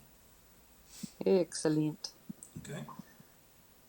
And I dig out the package that was given to us at the absent-minded or whatever. Yep.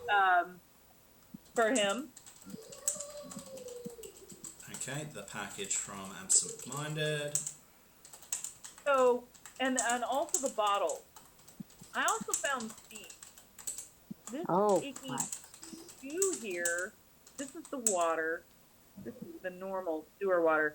This icky goo was all over these, various places, and we found some people down there in our room, and they were burned by this stuff. And we even found some skeletal remains. It's pretty nasty. We also found this old boiler that's all, rusted out and stuff, but it looks like it used to heat some of the pipes, and that's probably what kept this stuff, from being a problem. And now that it's not working, or maybe nobody tends it anymore, I don't know. But we would have tried to tinker it on, but just figured, that could make things worse. All right. Anything else before I go into his voice? Mm-hmm. Sounds like that's about it. The definition of how the stuff's really colorful as you get further in there, and all that, like how it seems kind of alive.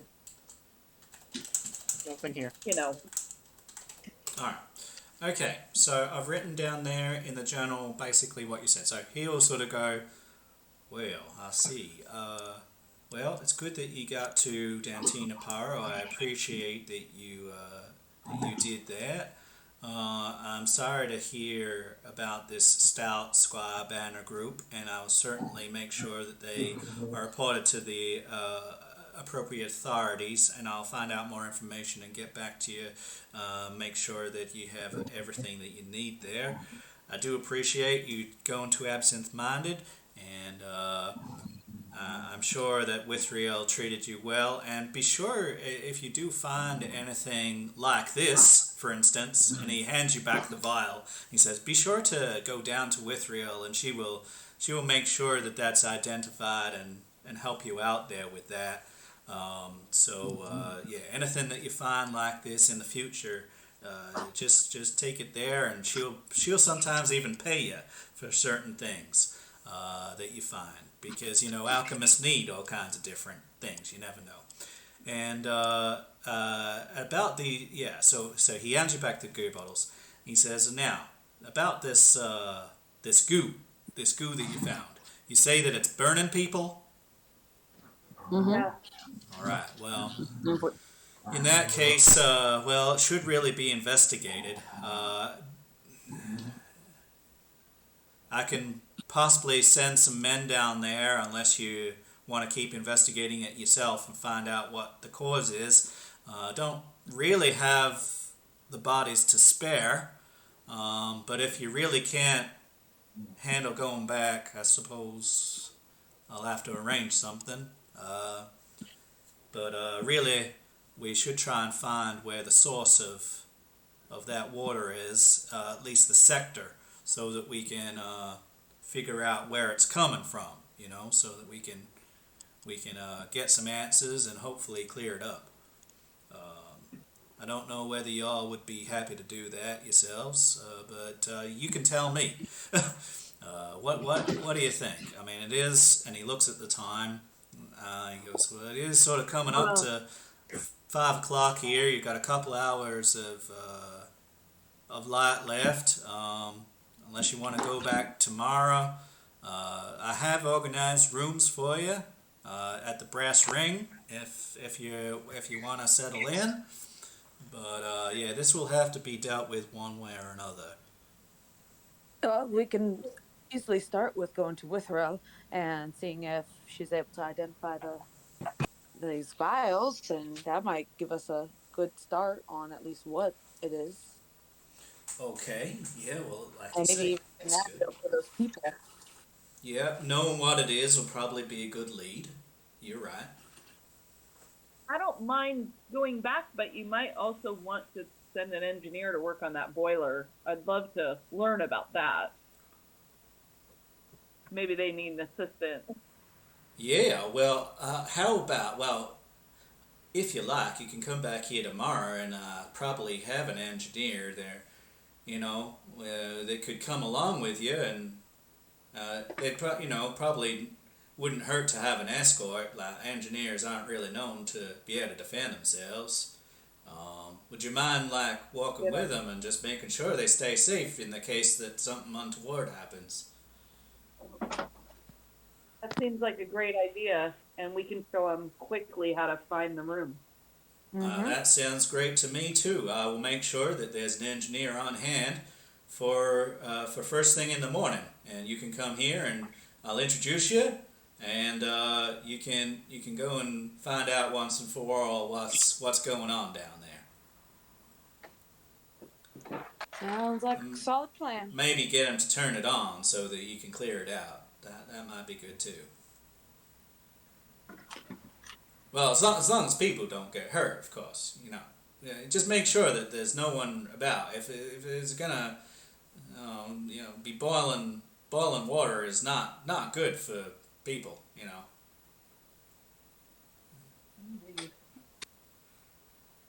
Right. Maybe a healer or something too that we can have tend to those. Well, So that could be part of the other. I'm not sure Find those vials. I'm not sure how far my Well, Ashley would have been like, well, that's probably the other benefit about getting those vials identified, because they might be able to make a salve or an antidote or something that can help those people who've been burned by it.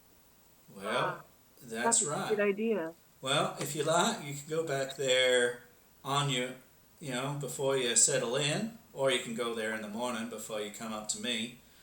Whatever you want to do, and she'll probably, if you do it today, that'll give her a chance to have some time with it. And generally, these things take time to identify, so if you give her overnight, that'll be probably a better result than if you try and do it right on the spot, if you get my drift.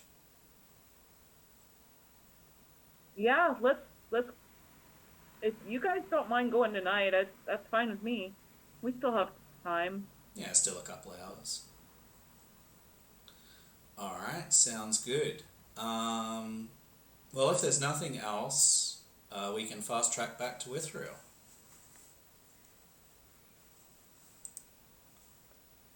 Great. Sounds good. All right, so. I need a quick bio break if we're gonna do that right now. Yeah. Do we wanna keep going? We can either stop here. We can allow a bio break. I don't know. Whatever you guys want to do.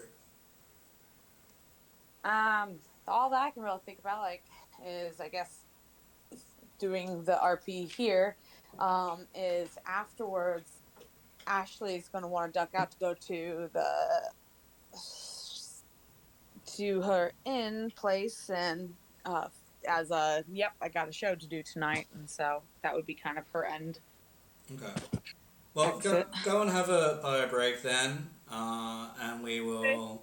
Yeah. So take a couple of minutes. If you want to stick around, that's fine. I can answer any questions the rest of you have, or if you want to grab a drink of water or anything you need, go for it. I will stay here, and I will just put us on to be right back, which will mute us on the stream, and it'll pop up a thingy for the actual recording, and then when we're ready to be Yeah.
Alright, so we're back.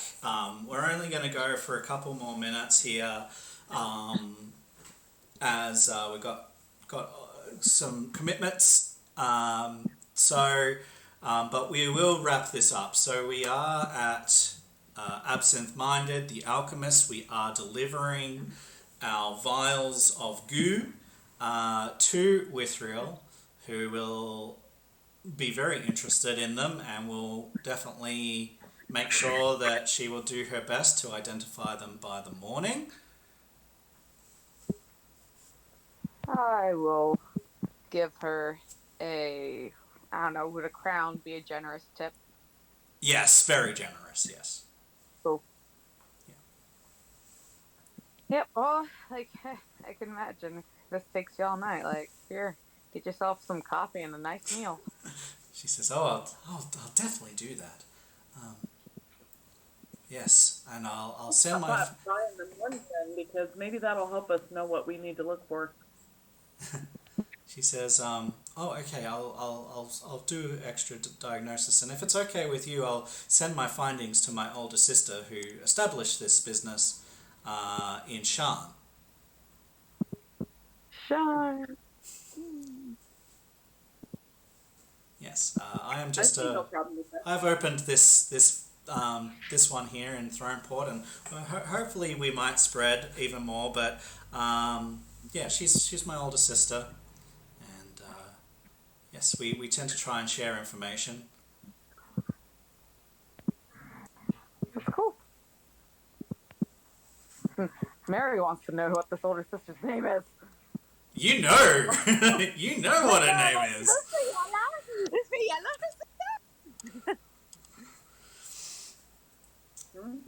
A certain young lady with a ruined silver ring. Oh, snaps. Yeah, that's some very minor alluding to another Eberron campaign that Mary was in, but we're dealing with a sister and not that character, and we're actually dealing with this character significantly after after those events. So you now see the legacy that I do. that is being Cool. spread. Yeah, so that's cool. Does anyone have any questions for her or roleplay that they want to do?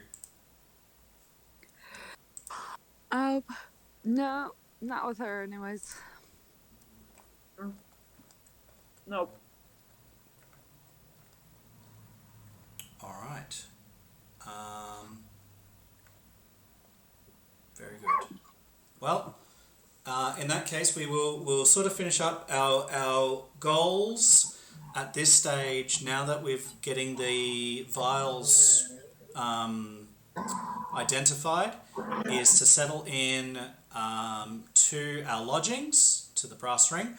I'll quickly describe the lodgings now, and next time when we start, we will do a quick scene with dinner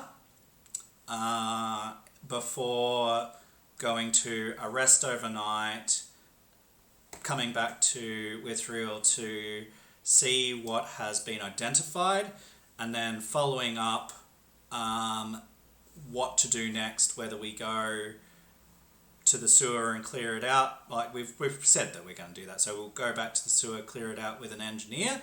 So we have all of that in place for next time. So if anyone has been watching, we all hope that you've enjoyed the session. I hope that my players have enjoyed the session, and we're going to finish the recording now, and anyone that wants to ask any questions can. But thank you all for playing. It's been a joy to have you, and we will be back in approximately a month's time for session 3. Looking forward to that. And so this is me signing out, Matt in a Hat. To you, goodbye till next time.